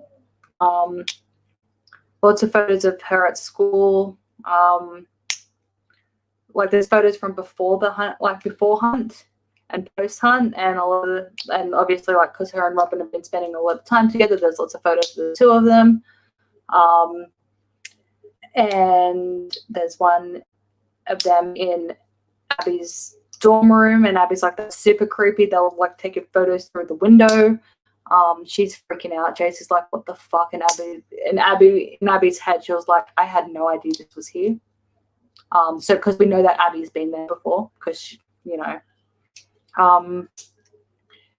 and she's like, "I did not see this last time." So they're like, "Well, fuck." So then Jace calls. Oh, and then Jace, that like Abby starts to have a freak out. They talk, and then Jace kisses her. and then pushes her away again. And he's like, now we're even and we're never doing this again. Goodbye. So then they go brush their teeth and like they find mouthwash. They mouthwash their mouths and get some sodas and stuff because fresh mouthwash is just as big a giveaway. And then the others get there and Abby's brother's like, what the fuck? So then they go back to I think that they grab as much stuff as they can. Like they grab the hard drives and stuff like that. Mm-hmm. Abby goes through the computer, and they realize, that the 3 hunters from Hunt were not the only ones. It was a group because they're in some of the photos in the house. And they're like, wow, it's a big group that we thought. There's at least like 3 or 4 other people. Holy shit. 4 other people in the group. And plus the guy that died, it wasn't his house, but he is one of the hunters. So the guy whose house that it was is missing. They know that there's a Darren, but they know nothing else about him. And they got 2 other people. They don't know their names, but they know where they live. Yeah. And then they reasonably assume and accurately assume that the other 2 victims were also associated with the group. And that gets confirmed at some point. But so all 3 people that have died were people hunting shifters. So they're like, well, Nabby's like, well, isn't the stray doing us a favor then? Do we really have to go after it? Because they're assuming it's a stray. And Jace is like, well, I don't, like, they're doing it the wrong way. So they might not die, but they're still going to get in trouble. We don't know yet, effectively. Yeah. And at this point, I don't know if I would have picked up on it, but at this point, you might be kind of like, Abby know who this fucker is? I assumed that Abby, well, at that point, I was like, did Abby kill them? Yeah, that too. That's where I was. I guess because I already knew, I was like, because so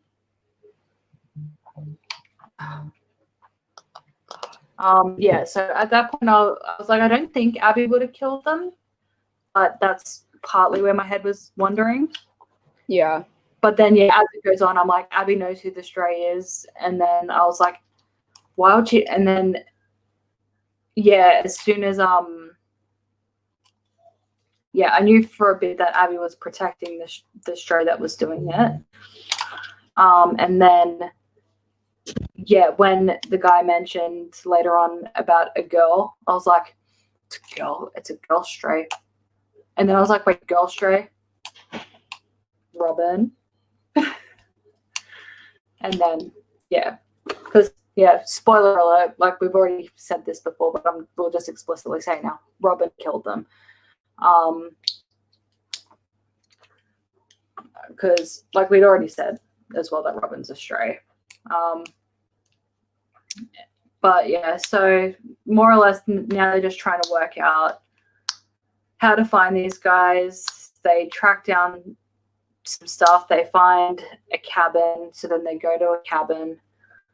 Jace has also said to Abby, like, you're never leaving my side until these guys are found. They're hunting you still.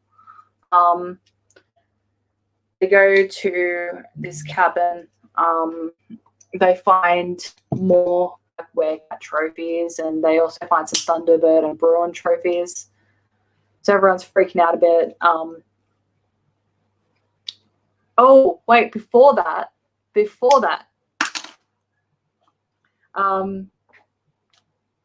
Abby and Jace are in the cabin while, like, the other people that live in the cabin are on watch. This is one thing that I had to roll my eyes over so hard, though. So Abby's in the bathroom, and she's like, I can't do this anymore. She calls Brian and breaks up with them. Yeah. It is pretty harsh, too.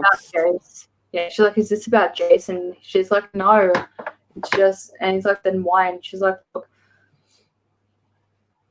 you're a great guy, but I was kind of just used as a dick shield. Yeah, she's like, you're a great guy, but now that I'm a strong, independent woman, I don't need you anymore.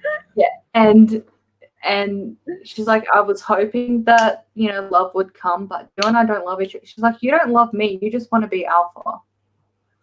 And he kind of was like, hey, yeah, he's like, hey, I mean, like, yeah, but no. And she's like, look, you know, I deserve to be in love.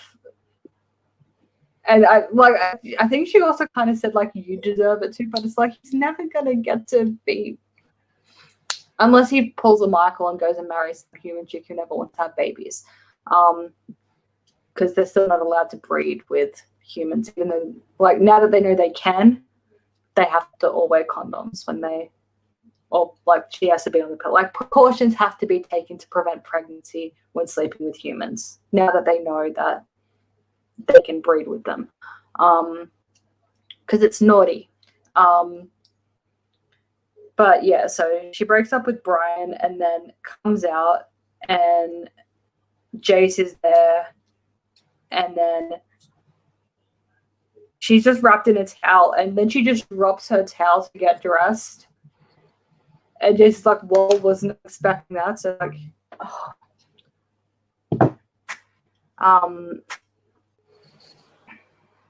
Right, give me a second, sorry.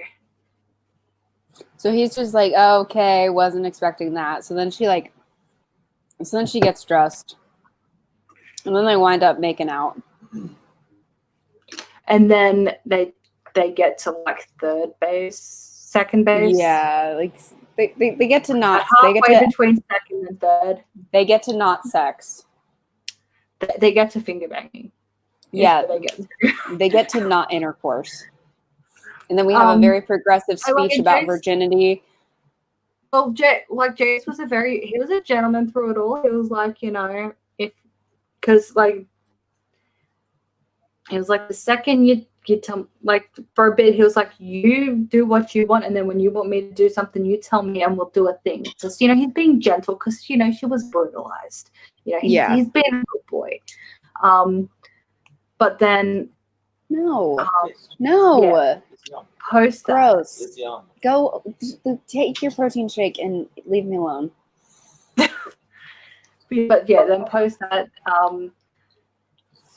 Abby said something about he said something, I can't remember what, but then Abby was like, but I haven't been a virgin for years. And I do understand this part of it. He's like, look, the physical component of virginity and stuff, it's a bit archaic and doesn't take into account all of the factors. And I'm fine with that. Like, you know, if your first time's a rape-a-doodle, if you still think of yourself as a virgin, that is perfectly fine because you have not actually had sex yet. Yeah, I agree with that. When I said we have a very progressive conversation about virginity, I didn't mean that as a bad thing. It probably came out that way because of how my voice sounds. I agree with what is said about virginity in this. But then, up until this point, and then Abby goes, so I guess you just took my virginity then? And I'm like, he finger banged you. Yeah. You were still a virgin. You have not had the sex yet. So you said educate you on what we were saying? Yeah, what is said about virginity? What I must know. What is said is that if you are raped, you're still a virgin. Moral. If you consider yourself to be. Oh, yeah. That you can still consider yourself to be a virgin because, like, it doesn't count. Okay. That's it. Like, you may not physically anymore. That's what we agree with anyway. Oh, okay. I mean, the other thing too about physical virginity, though, if you consider like hymen being broken, I mean, some people are born with that one. Some people break it like horseback riding. Yeah, some people break it when they're 5 years old. I'm not a barbarian. I'm not talking to you. But plus also Jace makes the point as well. It's like try telling a lesbian who has never, you know, try telling a lesbian who's never had a dick inside of her that she's still a virgin. I mean, that's a good point too, though. But yeah, like the concept of what a virgin is has changed. Like, yeah, obviously, like gay sex is different to heterosexual sex because there's different plumbings involved, or different combinations rather. And there's nothing wrong with that at all. But oh no, I'm not saying that. It's just like the concept of what is sex, and if you've done exactly. it. But in no. That said, though, in no one I ever met would ever consider a man fingering a chick as sex. He did not take her virginity that night. Yeah, I didn't consider myself I didn't consider my virginity lost the first time I was fingered by a guy. That's not when I lost my virginity. That's not losing your virginity. If again, in terms of heterosexuality, losing your virginity is when P goes in V. Consensually, yeah. Yeah, and like I said, I completely agree though with the sentiment that if you're raped, it doesn't count. And there's no obligation for it to count. And anybody who would tell you that it does is a dick. Or is probably a rapist. Or is probably a rapist and should go get they can go fuck off into a goddamn corner.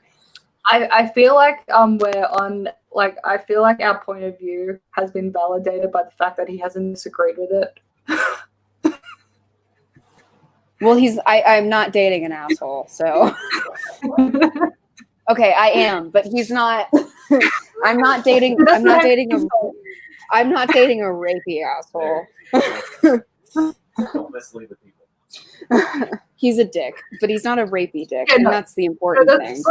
That's what I mean. Because he is a bit of a I'm not saying this in because Styx is a freaking dick. It's fine. I'm not saying this as a derogatory way, but because he's a dick and he's still agreeing with the concept, or at least he hasn't. I'm assuming he agrees based on the fact that he hasn't disagreed. But if the asshole in the room is not disagreeing, then I feel like we're on the right track. Yeah. Yeah. I mean, look, you can be an asshole and not be a rapey asshole. That's all I'm saying. Yes. That's fine. Let's be honest. The asshole boyfriends, the non-rapey asshole boyfriends, they're the funner ones. Yeah, they are. Don't date rapey assholes, guys. Date non-rapey assholes.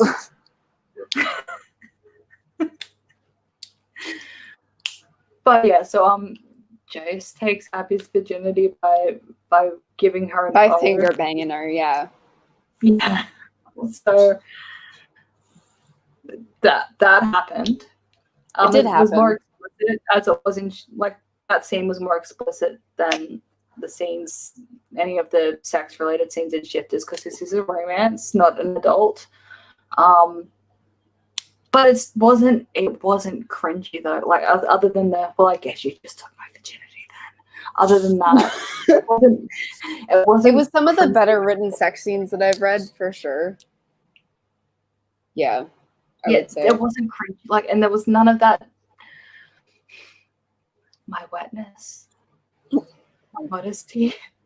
Here's the thing: if you're gonna write a sex scene, at least from my personal experience as a writer and as a reader, writing advice from Bookclub with Bay. Welcome to the segment. One of the best things you can do is just, even if it's a scene where you're not gonna get explicit, is just say what's happening.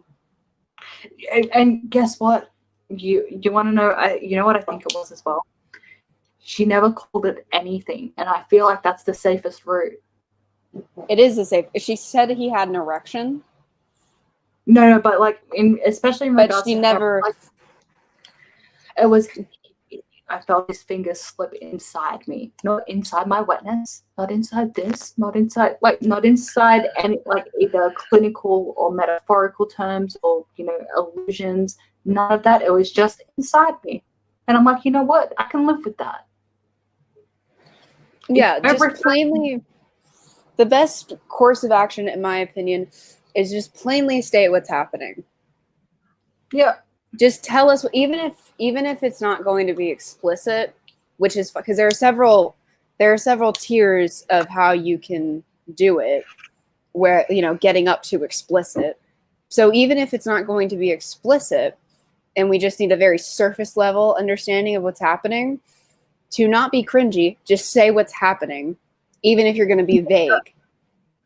But you don't have to be like super metaphorical about it. You don't have to name the genitalia. I feel like avoiding naming the genitalia helps a lot. Yeah. I mean, in erotica, it's more or less the standard. You kind of have to in erotica. Yeah, in erotica you kind of have to, but if you're writing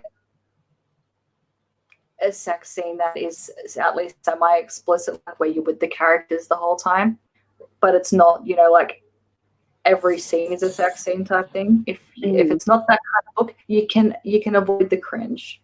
Yeah. Just don't name it. But you know, when you're going to erotica, you go to erotica for that. That's what it's for. Like whenever, because there's no way. I've yet to read a single way to name it without going, oh.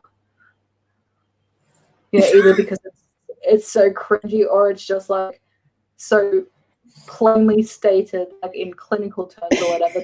It's like, well, that took me right out of it. You know, like seriously, in 50 Shades, it's always like my wetness and my sex. Stop. Oh, you know what? I have to add that to the list. Hold on. I forgot. Because I was like, I had up the book club, like our numbers doc, and I was like, what was the other thing I have to add to it? It's 50 Shades. Yeah. Oh, we also need to add Soul Screamers if it's not already added. It's another Rachel Vincent series, but it's definitely going in Bad Book Week. I was getting infuriated when I listened to that recently. Okay. It's not quite House of Night level infuriating, but I don't think anything is. But it's more there than a lot of the other bad books we've done. I vetted it, and it's fine for Bad Book Week. Yeah, I was just like, I forgot what we talked about, because I know we talked about 50 Shades of Grey. Yeah, I rage quit 50 Shades, like I think about a quarter of the way through the second book. I could not deal with her inner goddess or her subconscious anymore. I could not. It was all I could do with one scene. I know that they are terrible books. These are things that I know. Yeah. But that's all I know. I haven't read them. Do you know what happens in the tampon scene? Yes, I do, because I've watched YouTube reviews of them, but I've never read the books. Just don't eat. Like, if you find out, I'll find out whereabouts in the book that comes, and just I'll give you a warning. Just make sure you have an empty stomach. Okay, good to know. But yeah. Does he go down on her in the tampon scene? No. Do you want me to just tell you what happens? Yeah, what happens? Okay, so she's on her period. Yeah. Okay. I know he pulls it out. Yeah, he pulls out her bloody tampon so they can have sex. Okay, yeah, I knew that. But they try and make it sexy. Ew, you can't make that. That's not. No. I mean, like, the way it's written, it's meant to sound like erotic, and I'm just like, ooh. Like, I'm just like, because Stacey and I just started dating when I read this book, and I think I don't know if I was with him or not, or if I saw him just later that day, and he's like, how are you? I'm like, I feel sick. And he's like, why? I'm like, just promise me that you will never pull my tampon out. Hey, can you make me a promise? No. This isn't. No, you will be able to make this promise. Probably not, but we'll see. Well, you promised to never pull my bloody tampon out for me. What the fuck? Why not? What did he say? Because I love you too much. He said no. He loves you, so he wants to? No, you don't want to though, right? In what circumstance would him loving you require him? Hey, I have more questions. And what circumstance would warrant that happening? Any circumstance that ain't appropriate. I'm so concerned about this. What did he say? I didn't understand him. Can you speak up? It should be. He said any circumstance I deem appropriate.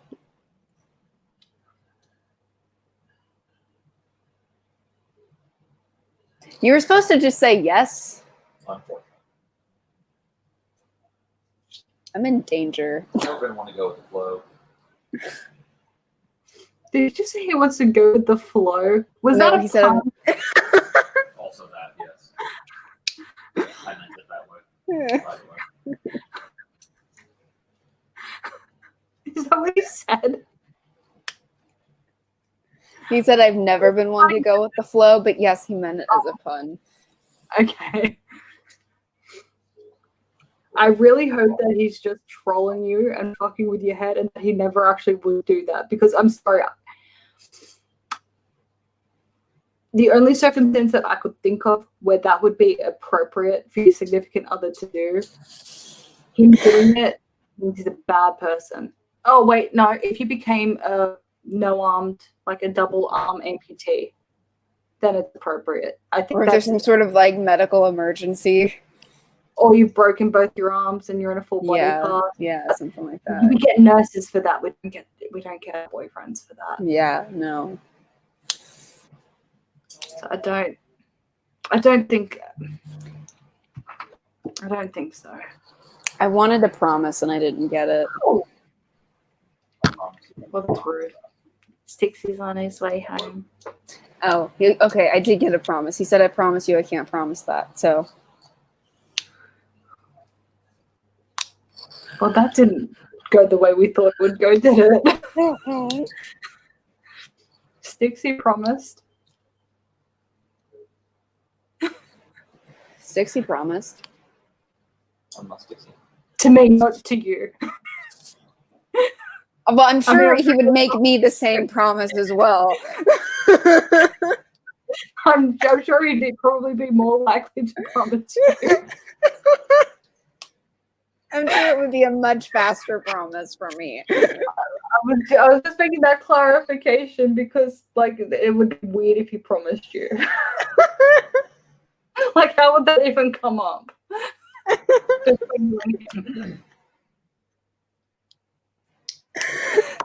I'm way off track.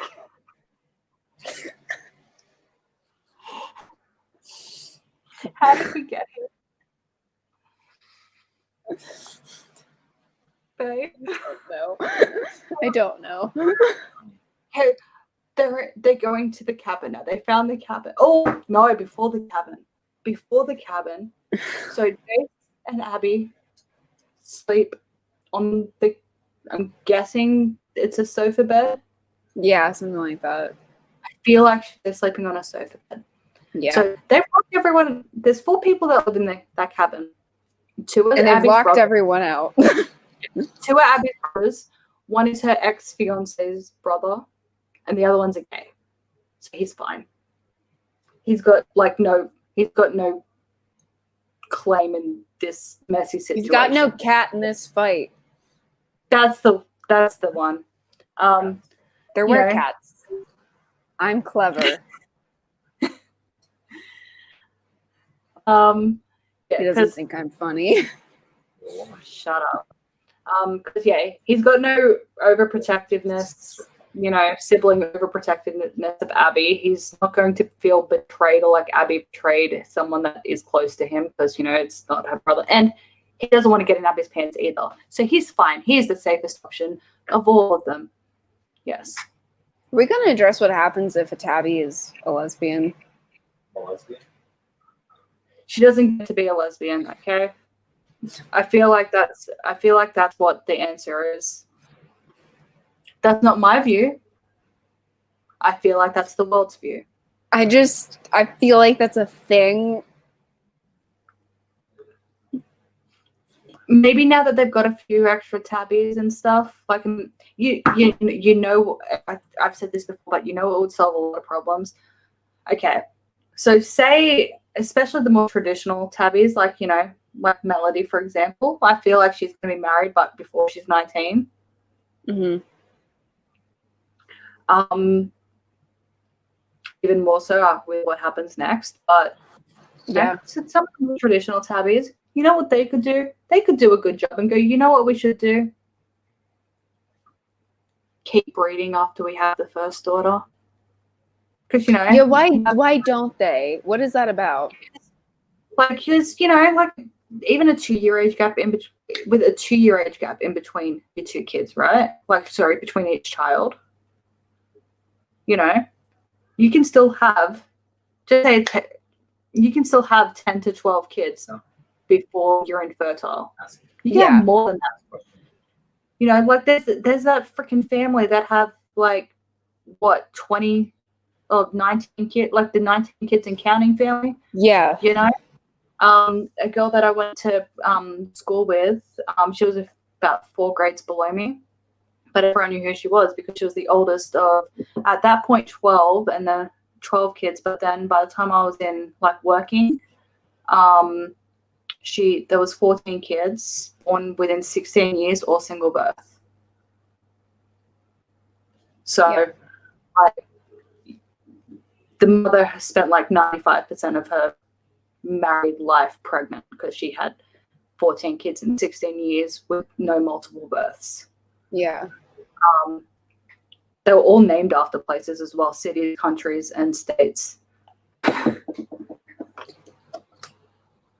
It's a lot. Yeah, so there was like a Brooklyn, a Georgia, a Paris, a Jamison, I think there was a Bronx. So they've got all those kind of Indiana, all those kinds of names. Imagine so after a while it would start to get like really obscure. Like you just start running out of shit like on Kid 20. You're like, fine, fuck it. United Arab Emirates. Dubai. You're like, this is UC. Dominican Republic. But, you know, but I mean, like it's doable for each tabby if she's committed to, you know, have more than one daughter. Well, especially the ones that have a daughter really early. Yeah, like Faith had 4 brothers. So she was kid number 5. So there was plenty of time to try and repeat the process. But they chose not to. And also, like, they don't act, because nobody has done this, they don't actually know, like, if once you have a tabby, if your likelihood to have more tabbies goes up. You know who might find out? Manx and Owen. Yeah. They might keep going, because Manx literally gives 0 fucks about having a boy or a girl. She just wants to keep her babies.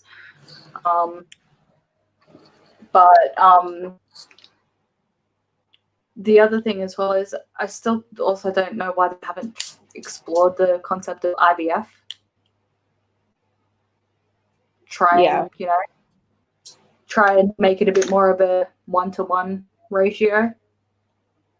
And then it's just with whoever your daughter, like the best husband that, like, of your daughters, like you choose out of your sons-in-law who shall be alpha.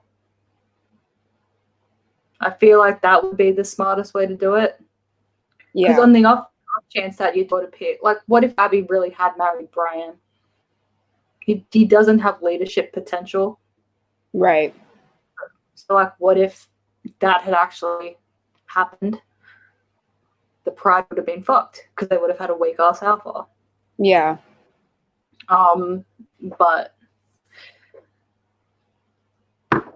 I guess now though. The way pride inheritance doesn't make any sense.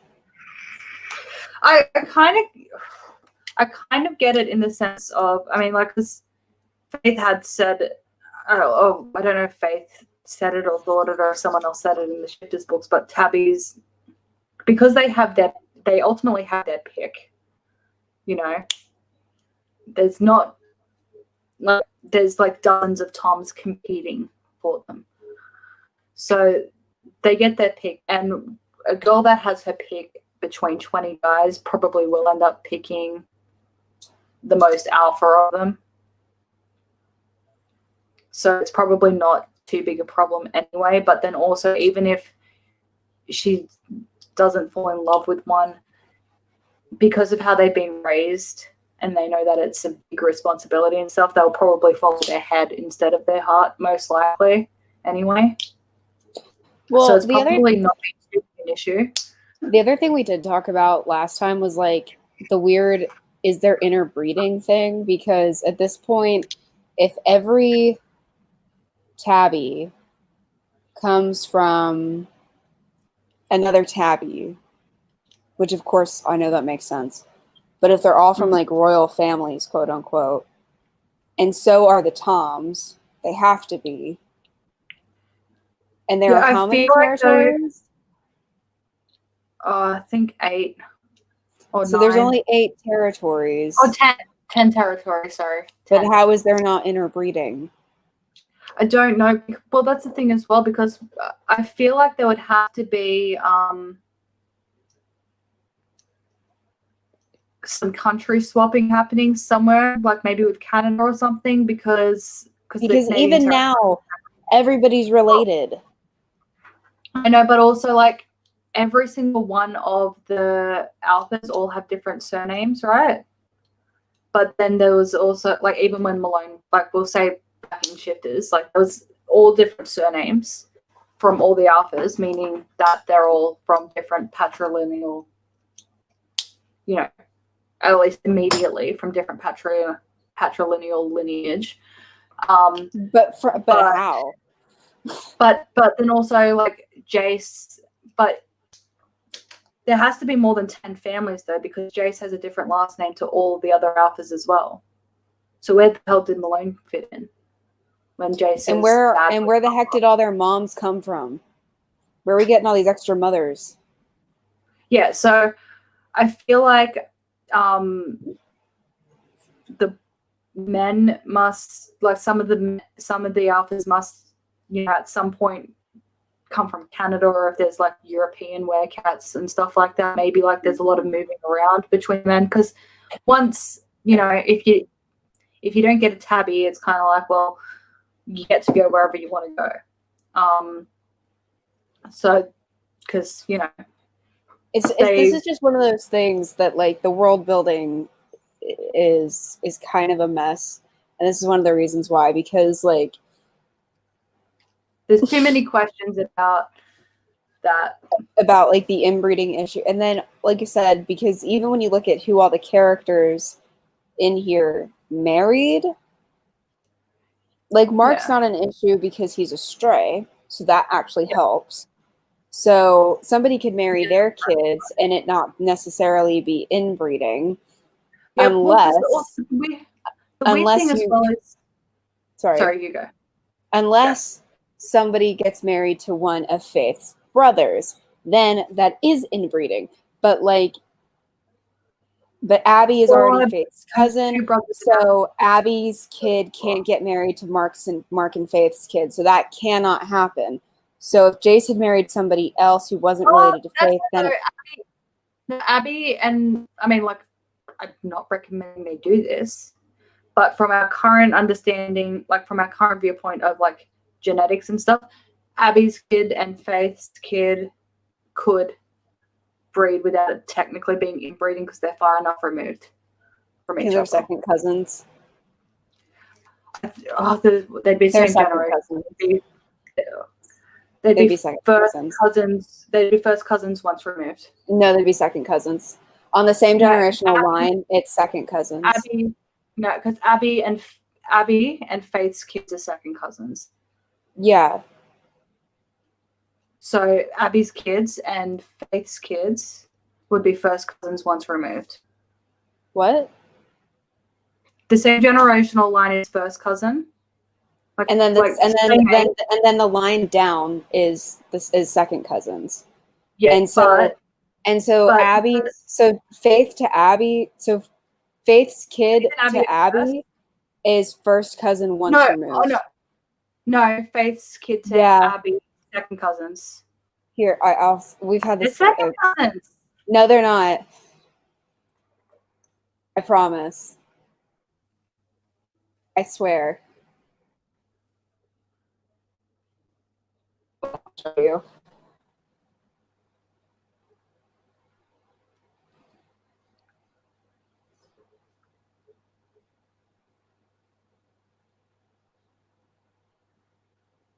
Where is it?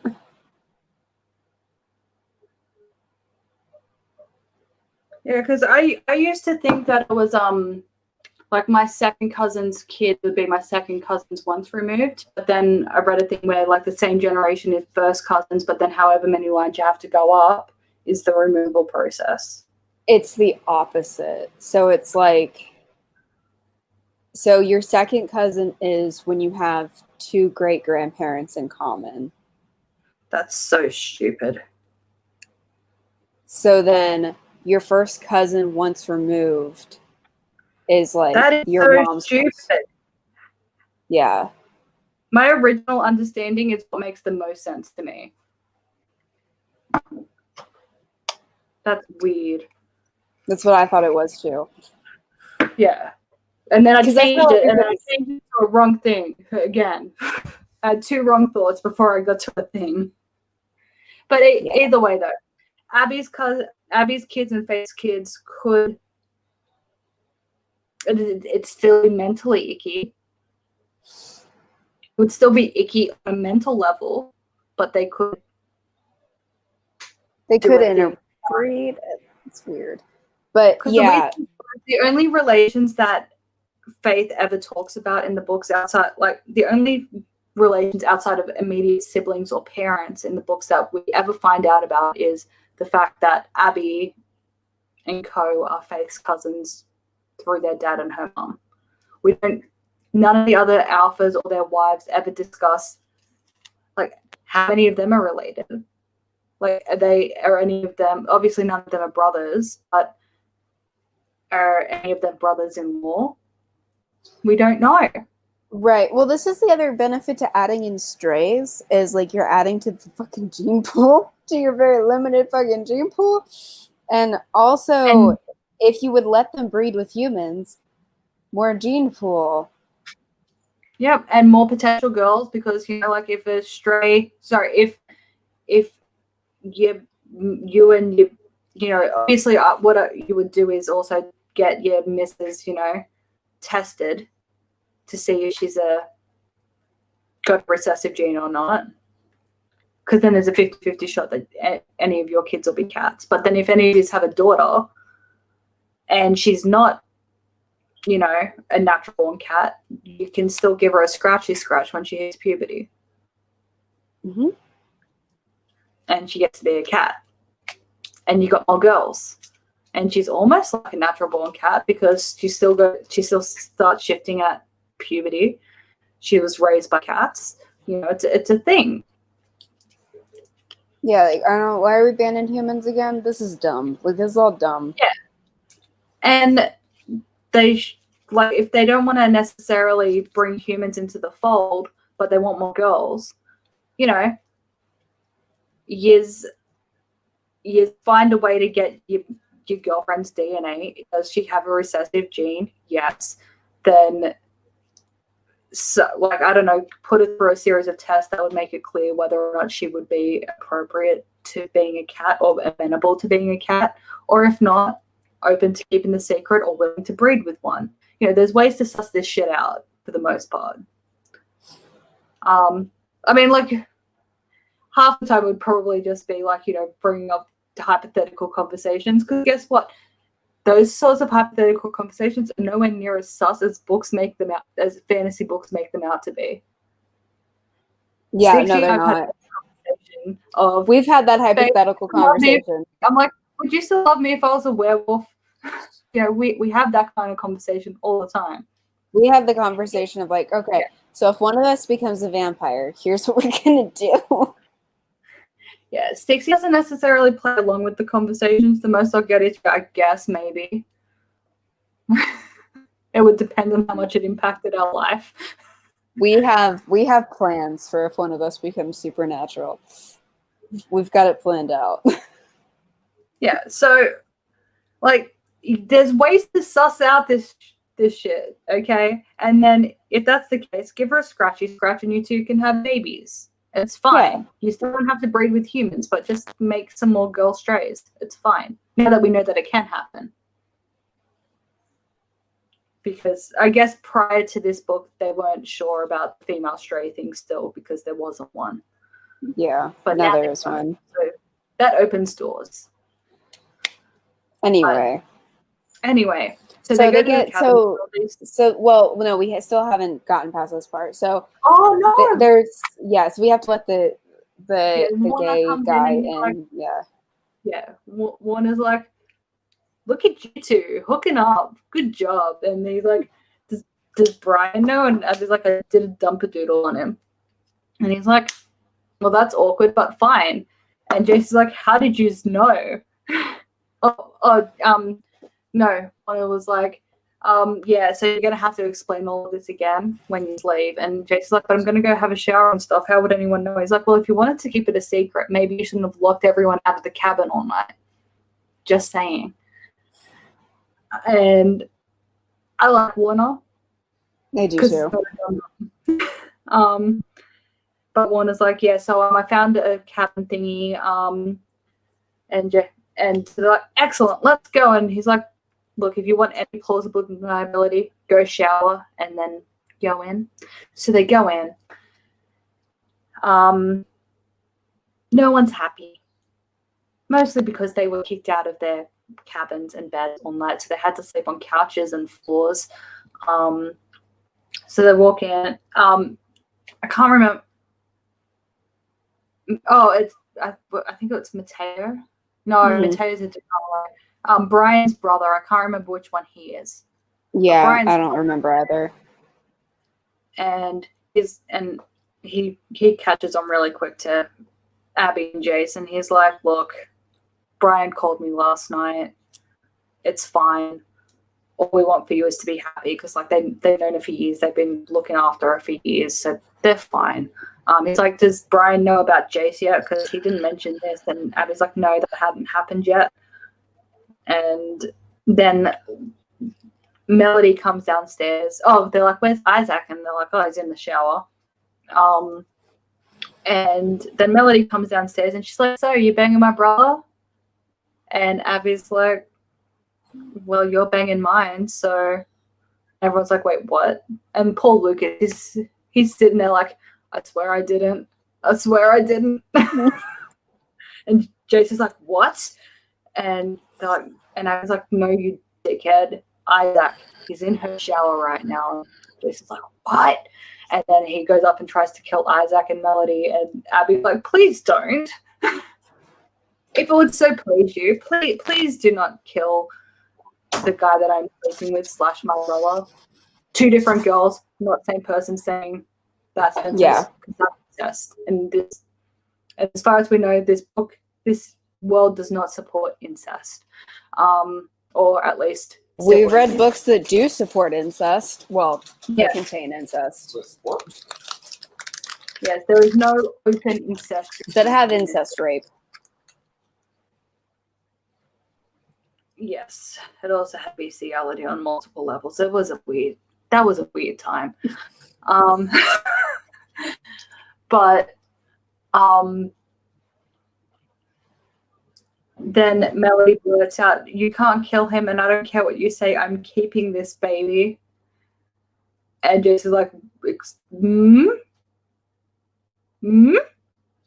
So Isaac and Melody have been banging for 3 months. They're in love. They want to get married, and she's up the duff.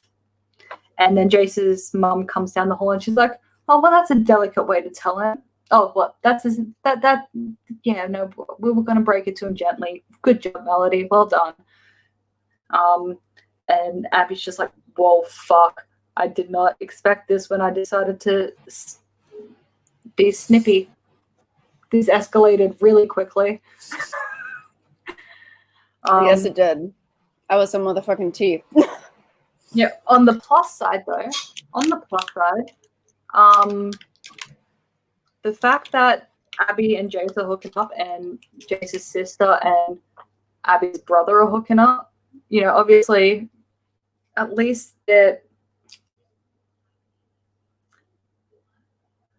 not going to, like, that prolongs any potential future inbreeding along those direct family lines for a few generations. It's fine. Because they're obviously not going to breed with each other because they're cousins on both sides. And that's messy. But then, yeah, so Jace is like, oh, and then Melody's like, I want you out of my territory. You killed my father, rah, rah, rah. And Jace is like, well, fuck. And then he's like, well, and Jace is partly like, well, I'm only here to babysit the territory. And Melody's actually kind of the boss as to who gets to be alpha because, you know, her husband will be alpha. And so I guess I should leave. And Abby's like, that guy still needs some training if that's okay with you. Mm-hmm. He's like, hi, he'll be good alpha. And she's like, yeah, but he shouldn't have to just learn on the job, you know? So, like, you're fine. Go make nice with your sister. But then, yeah, and Jace keeps saying, like, Jace was arguing with Melody, like, you could be doing more. Don't you want to go see the world? Don't you want to go to college? Don't you want to try and build a career first? This and that. And Melody's like, no. And he's like, but, you know, this is what I wanted for you. And she's like, but I don't want that for me. I'm not Faith. All I want to do is have my babies.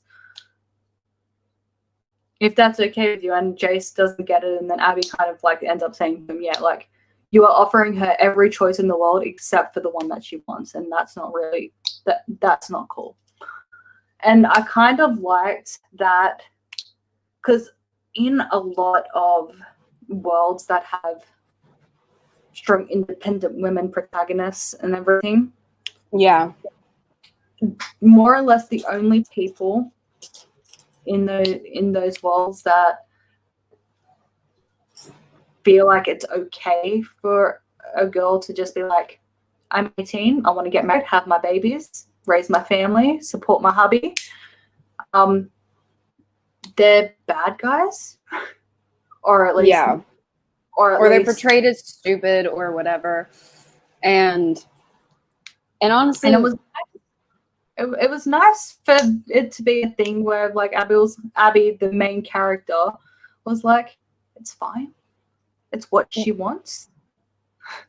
She's making an informed decision. Because that's the thing, is like, there's nothing wrong with making that decision as long as it's an informed decision. If it's forced upon you, that's bad. And if the opposite is forced upon you, that is also bad.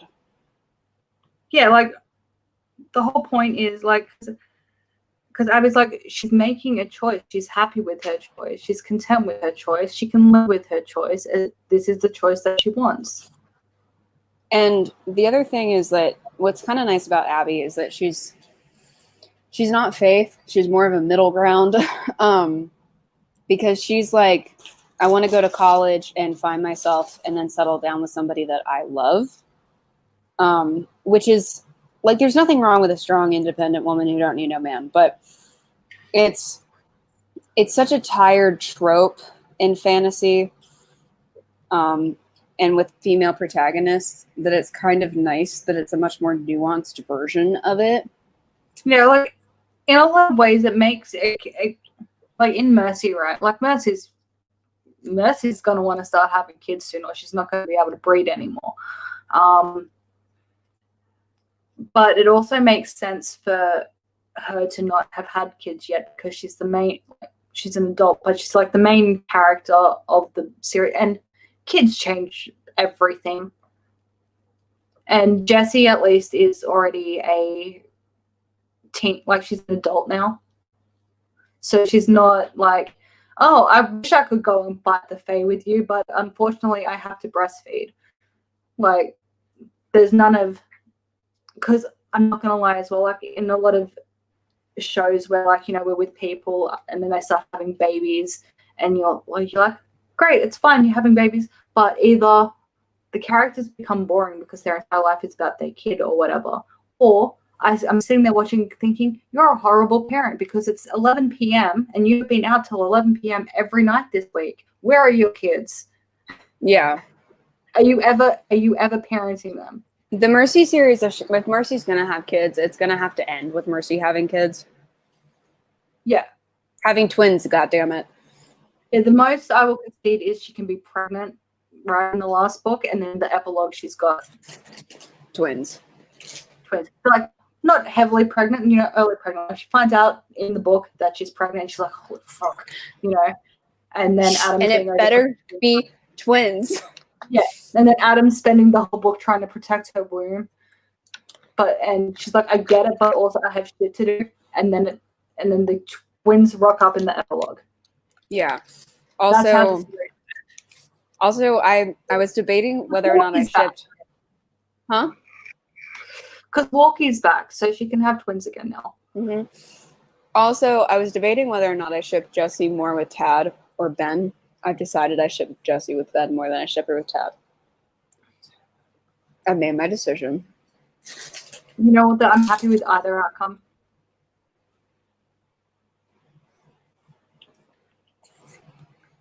But I'm Team Ben. I'm Team Ben. It would be a full circle for Ben. Why? Because Jessie was hot at the beginning. Mm-hmm. Just a nice, neat character arc with a little bow on top.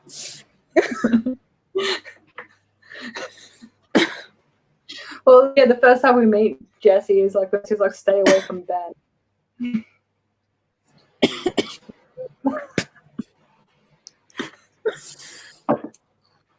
Yeah, like, I mean, I like Gabriel too. Like, I don't dislike Gabriel, but I think she's outgrown him. What was his name, right? Mm-hmm. Yeah, I think she's outgrown Gabriel. The series is mostly outgrown him, which is why he's always away at college now. Mm-hmm. But I guess back to this. Yeah, sorry. No, so yeah, Melody's also like, you're going to be my maid of honor, and then I'll be your maid of honor when you marry Jason. I was like, wow, we hooked up 12 hours ago to fit into wedding plans, and why do I have to be your maid of honor? And Melody's like, because no other, they all hate me, okay? Poor Melody. I know, right? Like, I mean, she's kind of like the Aphrodite of the book.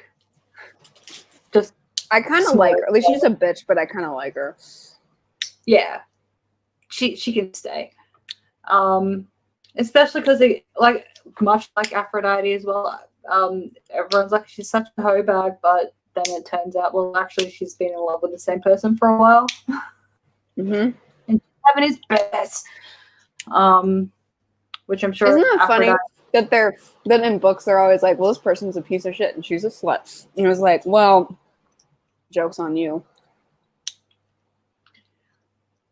Yeah. I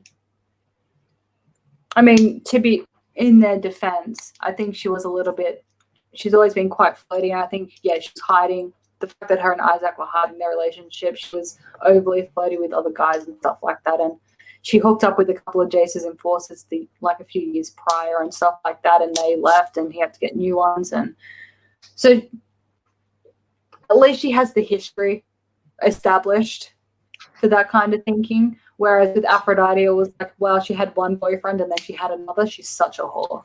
She had one long-term boyfriend, now she has a second long-term boyfriend. What a slut. Having two long-term boyfriends. Classic case of slutry.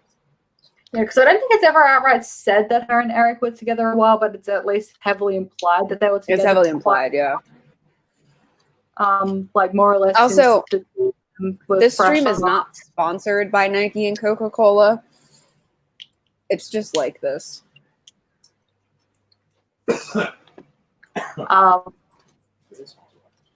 And then, yeah. So now it's cabin time. Yes, now it's cabin time. Jace doesn't want to take Abby, and Abby's like, but I have to go. And she's like, well, no. And she goes, well, then you can't go either. You said you'd stay with me every second until this whole thing was over. And he's like, God damn it. She always, poor freaking Jace. He can never be, over the top for the sake of being over the top with her. Every single guy, there's not a guy on the planet that at one point in his life, it would say in moment of protectiveness, I will not leave your side until problem is over. Whether it be emotional breakdown, labor, someone trying to hunt you and mount your head on a wall, something like that. Whatever. At some point, a guy will say something to the extent of, I will not leave your side until this is over. No one ever holds him to that completely. Otherwise, he's following you to the bathroom. But poor Jace, every single time he tries to be, responsible, and we know why. Abby doesn't she's not enjoying this. She's not being a bitch for the sake of it. She's got a person to protect. Yeah, but she's got a secret. Yeah, but because Jace is being protective and romantic, she's just like, well, that thing you said, when you were mid finger bang, I'm holding you to that. That's another thing as well. You can't hold someone to anything that they say during. Okay. No, you can't. People say some very odd things during that time of that moment of weakness. Yeah, you're effectively drugged at that point, okay? Mm-hmm. You can't make someone beholden to anything that they say when they're intoxicated, so you can't do it when they're sexy time either. We just said people are effectively drunk mid-coitus. So you can't hold people to what they say mid-coitus. What, mid or post? Mid. Pre and post, depending on what it is, sure, but mid. Yeah.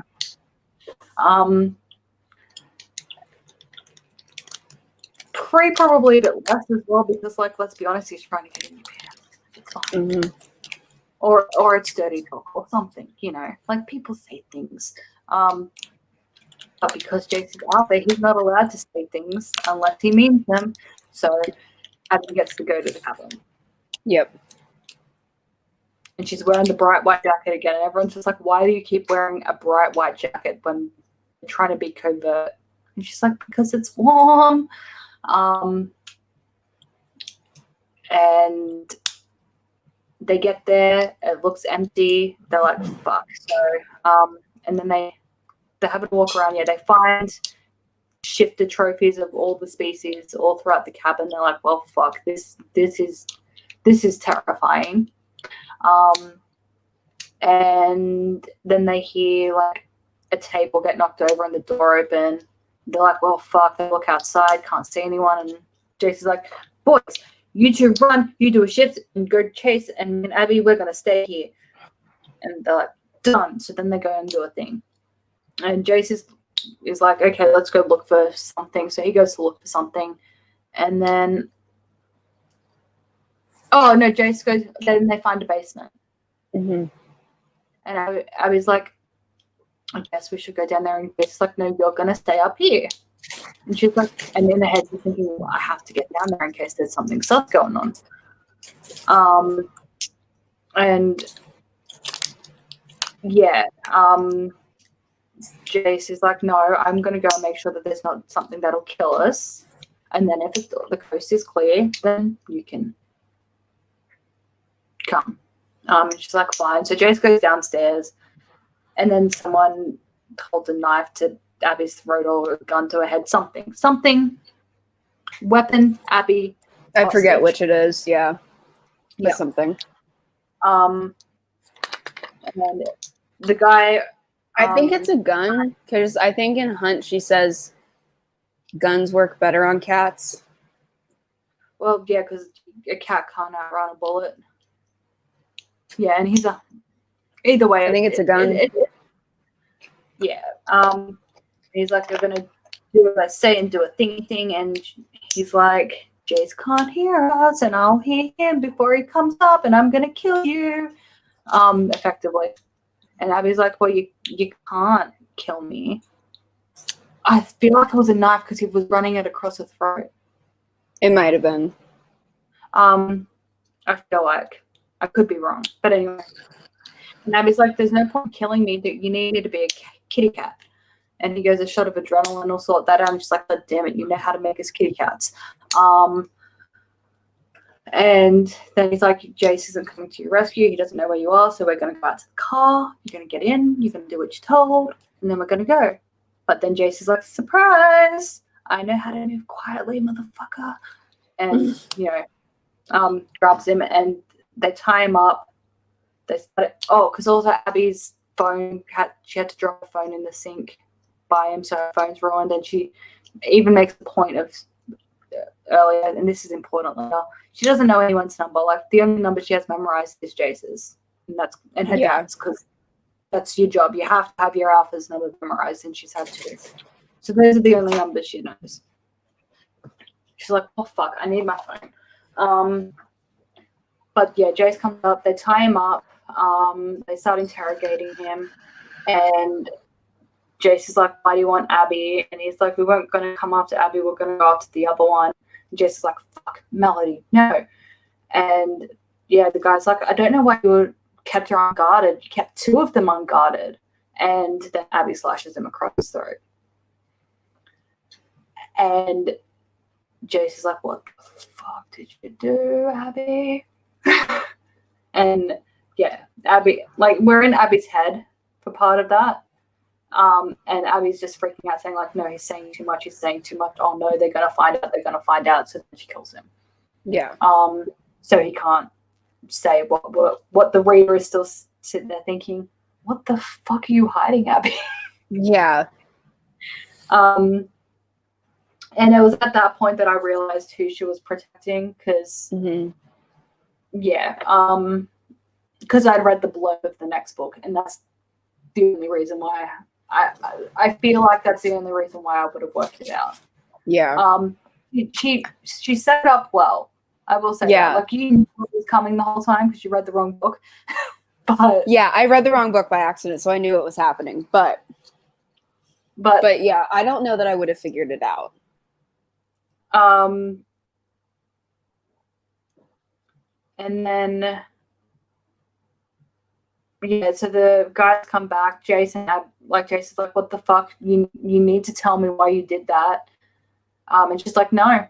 And they're like, "Just tell us you had PTSD, okay? And then, like, we can work with PTSD, okay? Because these guys were hunting you. You're already traumatized at the thing." And she's like, "No, I knew exactly what I was doing the whole time." And this is in front of everyone. So Jace, like, if this conversation happened in private, then maybe Jace had other alternatives, but it didn't. So he's like, "You're fired." And she's like, "Excellent. I'm going to go back to school now." Because, this guy also said that Darren was on his way to go get the tabby. And they've worked out that he's a cop at this point as well. I don't think that ever ends up being important that he's a cop. I don't think so. But yeah, they so the guy's like, "We like, what the actual fuck?" And Jason's like, "You're fine." She's like, "Well, I'm going back to school." It's like, "No, you are exiled from the Pride, and you get to go home now, Lucas. You get to drive into the airport." And Abby's like, "No, you can't do that. Well, at least let me go back to my dorm room to pack." And he's like, "No, you absolutely will not. We will ship all of your stuff back to you. Fuck yeah, you're gone." And then he goes to walk away, and Abby starts screaming at him, "Don't you dare walk away from me." And Jason's like, "Fuck's sake, Abby." Like, and throughout Jason's head the whole time, it's just like, this is why you're not supposed to bone your stuff.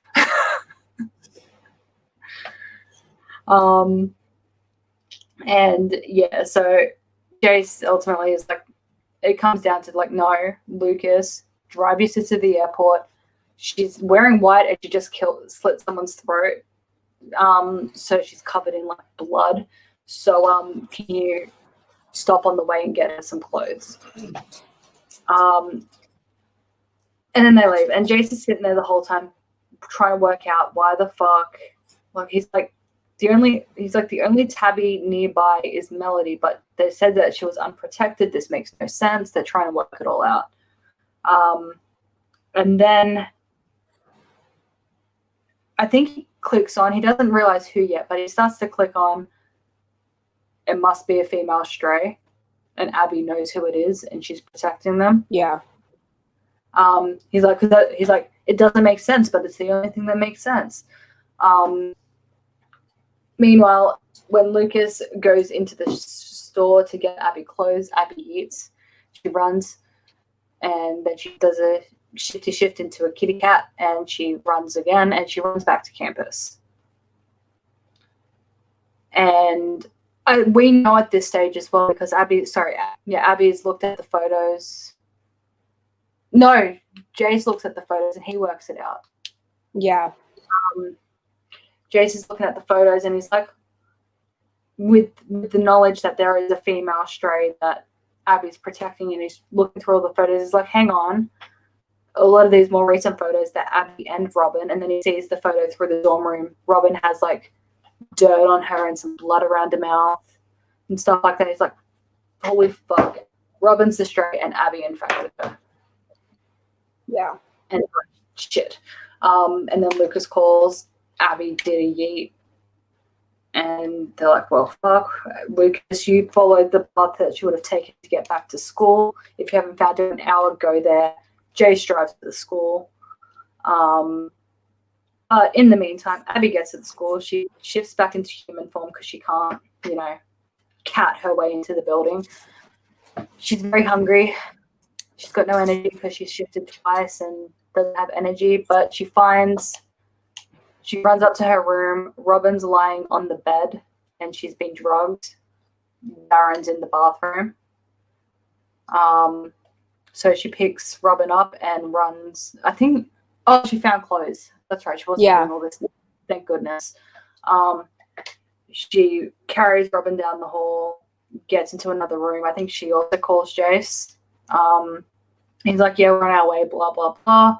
Darren's looking for him, so she shoves Robin in a closet and then tries to run and lead him away. But he catches her, drags her back into her room, drugs her up as well. She can't move. And then, he's going to do a naughty, like, kill thing and, hunty stuff. And then he's like, where's Robin? Tell me where she is. Rah, rah, rah, where's the girl? And Abby's like, I don't know. I put her in a closet, room, whatever, that's at the opposite end of the hall to where Robin was. He's like, I looked everywhere. And then he's about to stab Abby. And then Robin's in human form. She jumps out from under the bed. But she's acting like a cat, though. And does Robin kill him, or do the boys kill him when they get there? I don't remember. I know that Robin gets a stab somewhere. He stabs Robin. My memory of this kind of stuff is so much worse when we read it and don't listen to it. Yeah. Either way, Robin does a thing, and then the boys come in. And regardless of who kills him, someone kills him. He's dead. He's gone. Yeah, now. he's dead. I know he's dead because the book ends. Yeah, and then Abby wakes up and she's in Jace's bed. Yeah. And so ultimately they took Robin back, and Robin, we find out Robin has no idea about. She knows she's a cat. She knows Abby's a cat. She knows that other cats are out there. But beyond that, she doesn't know anything. She doesn't know anything about the politics, territories, alphas, strays. She knows none of that side of things. And Jace outright asks her if she turned, because Jace also knows by this point that clicked on that Robin killed the others, and that's why Abby was wearing her Robin's jacket the whole book to explain why Robin's scent was everywhere. But Jace was like, did you infect her? And Abby's like, God, no, why would you think that? And this is one thing that I had an issue with as well. Turns out Robin was killed by one of the cats that was in the cabin in Hunt. It wasn't dead yet, and it was in a cage. Robin got too close to the cage, and it scratched her. So,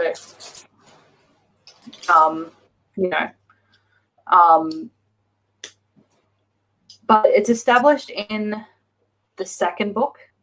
Yes, it is. That you smell like the cat that... Yeah, if you're, like, it even makes the point of saying, like, even if, like, there's 50 strays that have, like the line, the scratch lineage is 50 cats long until you get to a pride cat. Eventually, if you line them all up, like, got them all, you'd be able to find out who scratched who to the point where you trace it back to the pride cat. Mm-hmm. Because each cat has their own scent, but a stray is a mix of their own scent and the person who scratched them. Yeah. So there was no need for any of the theatrics about, like, clarifying whether or not Abby scratched her. There was no need for Abby to be on trial for infection, because all they would have had to do was give Robin a sniff and go, no, but it does smell like the dead cat that we found at the cabin. Yeah. So, but it's not too big a thing because that doesn't become too major a plot point. Like, once it's explained and at the trial and everything, it's just like, okay, fair enough. Yeah. You know? So it's fine, but it's silly. But yeah, so then Abby has to go and, first they have sex. Sorry. Abby's like, I need to get to Robin. She's probably freaking out because Robin's downstairs. And they're like, we need to go talk to Robin and explain everything to her, etc., etc. But first they have to have sex for a couple hours. Yeah. They do that because, you know, romance. What is you know, filling in a traumatized friend with information that she desperately needs compared to, you know, romance. having it happy. Yeah. You know, like, whatever. It's fine. Abby's a bad friend. Yeah. But yeah, no, Abby more or less explains though that the reason why she didn't want to she didn't tell anyone about Robin and stuff like that was because, I mean, it would be a lot to take in that it's a lot to take in enough as is that you're not a giant cat, let alone now that you're another person who can be responsible for the future of your entire species. Plus, you're the only female stray ever, so therefore you're probably going to get poked and prodded a lot over the coming months, if not years. Mm-hmm. You were, you know, an American citizen, and now you are beholden to the authority of a single individual, no matter what they say you must do, type thing. Like, it's, or you could get killed, you know. Yeah, exactly. Stuff like it would be a lot to take in. And I was like, look, I thought I'd help her adjust. I didn't realize she was killing until, you know, the last murder. She doesn't have any control over herself when she's in cat form. Like, when she's a cat, she's a cat. And Dr. Carver came back this book. He more or less explains that she has, like, dissociative identity thing. So when she's a human, she's a human. When she's a cat, she's a cat. Whereas most natural-born cats and most strays even, when they're a cat, they're more prone to their cat instincts, but they still have the human mind. Mm-hmm. Trying to reason with the cat instincts, so it's fine. But she doesn't have that. So, yeah, she didn't mean to kill anyone. She wanted that another hunter tried to get them when they went out for a run. Then she started to try and track them down to make sure that they weren't coming after them anymore. She smelled them. She went crazy. She turned into a cat and killed them each time. So that's what happened each time. They explain everything to Robin. She's like, well, fuck this noise. I have zero interest in this life. What the actual fuck? bad enough that I'm a cat, let alone that, whatever. Like, and fair. And honestly, here's the thing. If this happened to me, I'd be like, look, the fact that I can turn into a cat's pretty dope. I enjoy that. That's cool. That's neato. But also, fuck that. Yeah, like the politics side of it, the societal side of it, I'd be like, excuse you. Yeah, I'd be like, you want me to leave my lovely non-rapey asshole boyfriend for... Yeah. And Robin's like, are you seriously telling me that I'm going to have to pop out, like, on average 6 kids? Because, let's be honest, most people kind of don't want to pop out 6 kids. I went 3. Three's my number. Three's bad. Why? 3's not a good number. Because with 3, like, you do 2 or you do 4. You don't do 3 because there's always, like, 2 of them are always ganging up on the, like, everyone I know that's ever had 3 kids.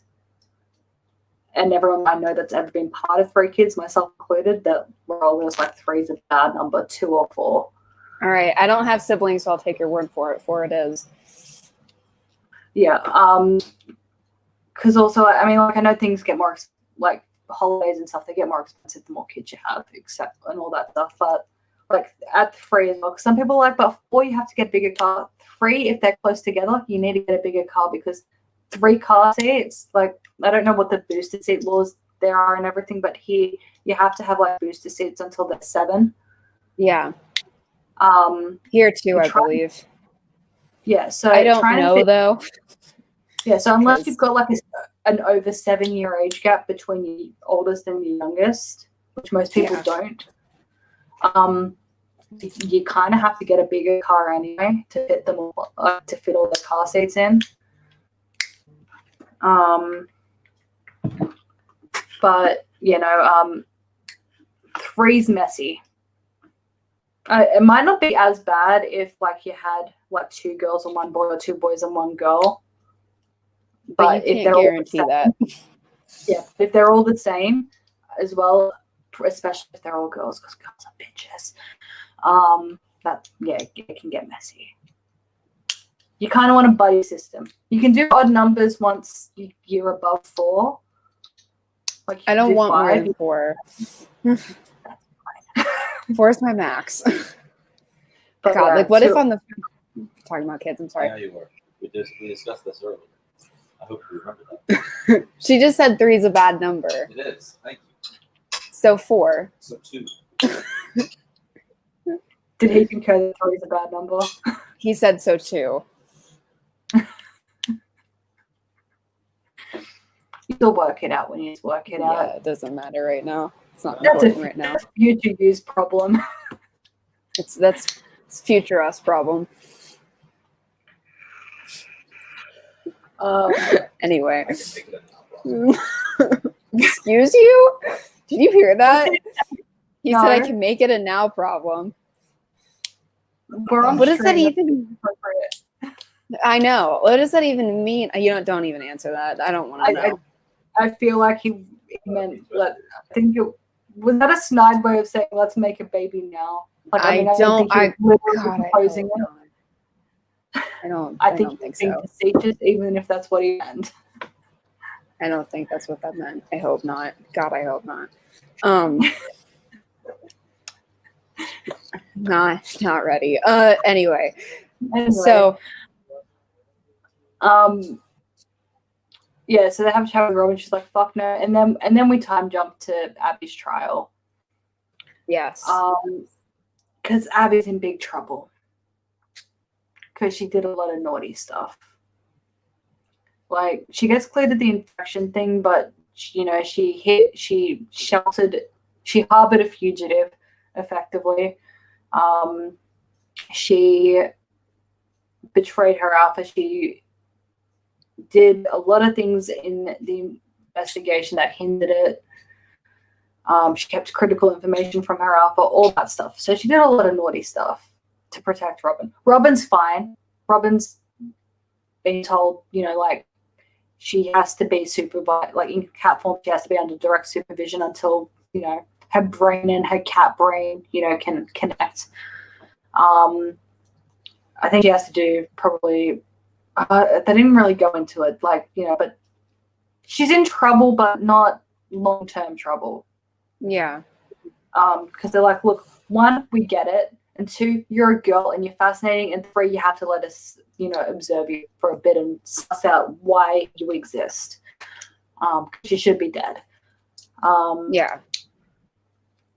And yeah, she's like, I guess if it's that or like being executed or mutilated, I guess I'll go with that. Mm-hmm.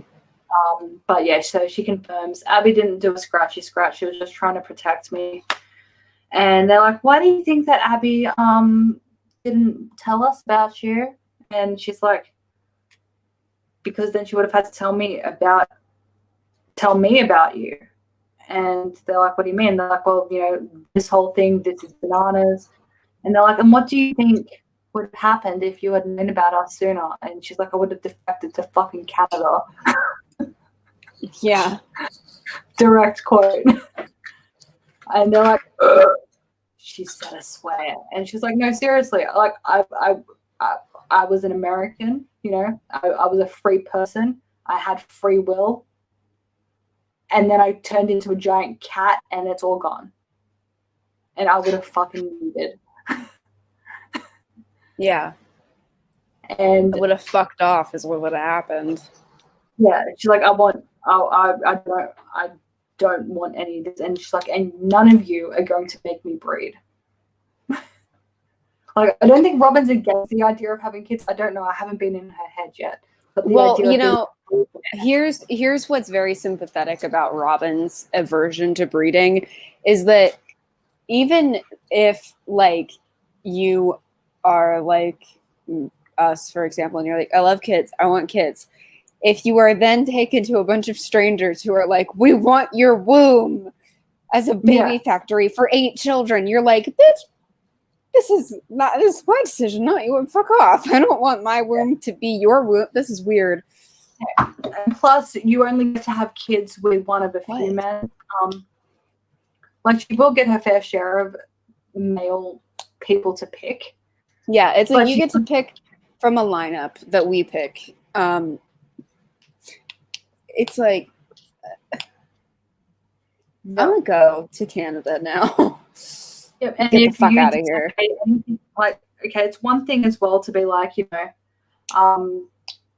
know, general laws, you know, like don't kill people, don't do a thief, don't do a this, don't do a that. Like general laws, you know, most people, like for the most part, some of them are a bit ridiculous, but for the most part, it's like, I think that's reasonable. I think it's reasonable that we shouldn't be allowed to kill each other. You know, I think it's reasonable that we shouldn't take other people's stuff. I think it's reasonable we shouldn't go around punching random people. You know, it's fine. I get it. Makes sense. But for it to be, though, if you don't do what we tell you, when we tell you, how we tell you, we will mutilate your body and or kill you. Yeah, and also you must become a baby factory because we said so. Yeah, although at the moment they're promising that she won't. I don't know how that plays out in the second book. Because that's her book. Yeah. But in this one, they're like, no, you won't have to breed, okay? If and when you breed and who you breed with will be entirely your choice. That's the line that they're playing in this book. I won't spoil it for you. I'm assuming that they probably are trying to pressure her to have babies, especially with how this one ends. Oh, do we get more resolution on how this one ends in the next one? Yes. Okay, good. Because I was going to be like, if it's just left like that, I don't know how. Yeah, it ends very abruptly. Yeah. But yeah, so Abby, it's looking like she's going to potentially be declawed / decanine or both, but she won't be locked away in a cage or whatever. And then Jay stands up and he's like, I was her alpha. I take full responsibility. I demand that the charges be transferred to me. And then Abby's dad and Faith are like, yep, that's cool, we'll do that. And Abby's like, how could you? And she has a bit of a freak out. Faith takes her outside and she's like, we just did what Jace asked us to do. He said he was going to do a play if it didn't look like it was going to go well for you, and to back him on it. And I owe it to Jace to back him on this, okay? He's made his choice, and I've fucked Jace up enough. I'm doing this for him. It's not about you. And so then Jace and Abby go outside and they have a chat, and Jace is like, look, the worst that they're going to do is make me not let me be alpha anymore. He's like, and that's coming soon anyway, okay? Like, Isaac, he's going to be a great alpha. It's fine. He'll learn on the fly. And Abby's like, oh, you can be alpha of my pride when, like, we can get married and you can be alpha of my pride. It's like, they're not going to let me back on the council. And she's like, well, fine, we'll co-alpha then. I'll be the official alpha, and then when we're married and have babies, I'll just say, well, he's my co-alpha now, so fuck you. And they can't do anything about it.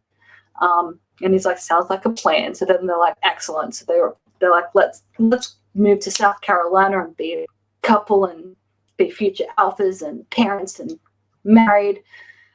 And then the sentence comes in, and they're like, Jace, you were stripped of your alphadom, and you were also exiled into the free zone forever. And Abby's like, no. And Jace is like, don't fight them, Abby. They'll arrest you too. And she's like, no, Jace, I can't leave him. Please, you have to change your minds. And they're like, we're not changing our minds. And Faith is crying. And Abby's like, I relinquish my pride and my citizenship and my property and my future, and I'm going with him, bye. And then they leave. Effectively. Yeah. And like, yeah, on the way out, they're like, what happened? And Jace is like, they exiled me to the free zone. And they're like, oh no. And they look at Abby, they're like, we're so sorry, Abby. She's like, I'm going with him. And they're like, no, you're not.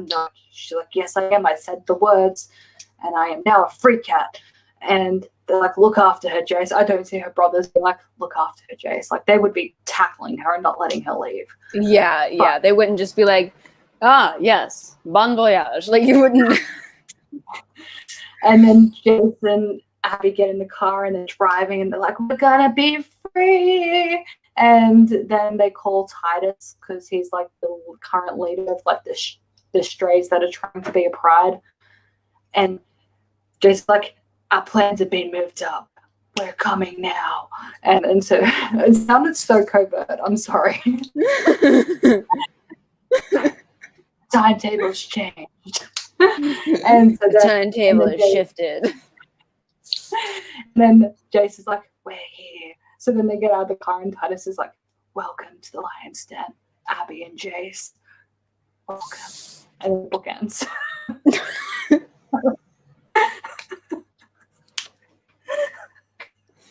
Also, like, with the names of these books, you think that, like, they're not just going to be generic big black cats. I know, because we have Lion Share, Blind Tiger. What's the last one? What is the last one? I don't think I have it on my iPad. Hold on, let me look it up. Okay. Wild Card. Okay, but that one, yeah, like from the blurb, that one's just silly. Like, at least how it starts off is silly. Yes, the blurb has a it's billionaire. More like traditional romance, isn't it? Yeah, the blurb has billionaire in it, which had me. Hold on, let me read out the blurb for this one. And I'm pretty sure this is brother. The last names are the same. Yeah. After a wild night she can't remember, Casey wakes up with a ring on her finger next to a young billionaire who can't access his fortune until he turns 25. Or ties the knot. Yeah, that is what the fuck is that? That's really fucking lame. What is that? Like, really if she can keep her hands off her hot, charismatic groom, she can have her she can have their unconsummated marriage annulled, but can she really abandon justice to his death sentence just to undo their own mistake? What the fuck? We went from like good plot to like he's a billionaire. Well, again, but like Justice's last name is the same as Titus's, so I'm assuming he's related. Does that mean that Titus is a billionaire too? Is Titus a billionaire? Just this one. But does it mention Justice at all in the second book? It doesn't. Did they just or did she just forget that she already used that last name as the main character in her previous book, so she just used it again? It does, but I don't remember the billionaire thing.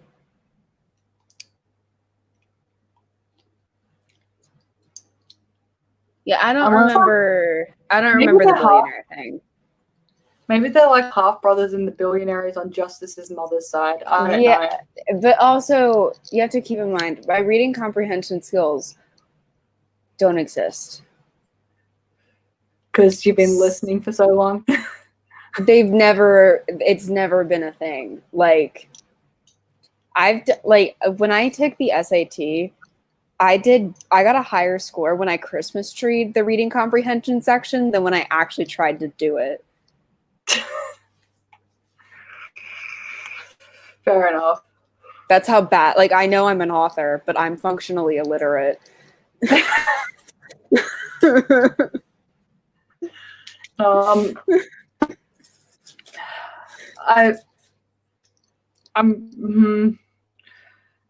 I'm cautious about the last book, especially with continuity error that was mentioned in this one. Yeah, we'll just have to see what happens. If that ends up being a giant premise of her in, the last book, and like it's a false premise, so therefore the whole book is wrong. Like, yeah, that would make the entire book wrong, because then her origin story is just not accurate. Yeah, like, because in this read your own books, god damn it. Yeah, and it wasn't like it was a small passing plot point in the book Casey showed up in. Like, we spent like a good 2 chapters with Casey trying to turn it back into a human, and then the whole issue, the next book, was trying to get her to be a cat because she's scared of being a cat because she kills people when she's a cat. So it wasn't a little thing. It was a big thing. Yeah. But that's this book. Yes, Abby it is. And Grayson have run away to the lion's den. Yeah. And next time we will be talking about Breaking Dawn, and then either the next book in the series or Midnight Sun, one of the two. So don't know when yet, but yeah, that's what we're doing. So we will see you guys next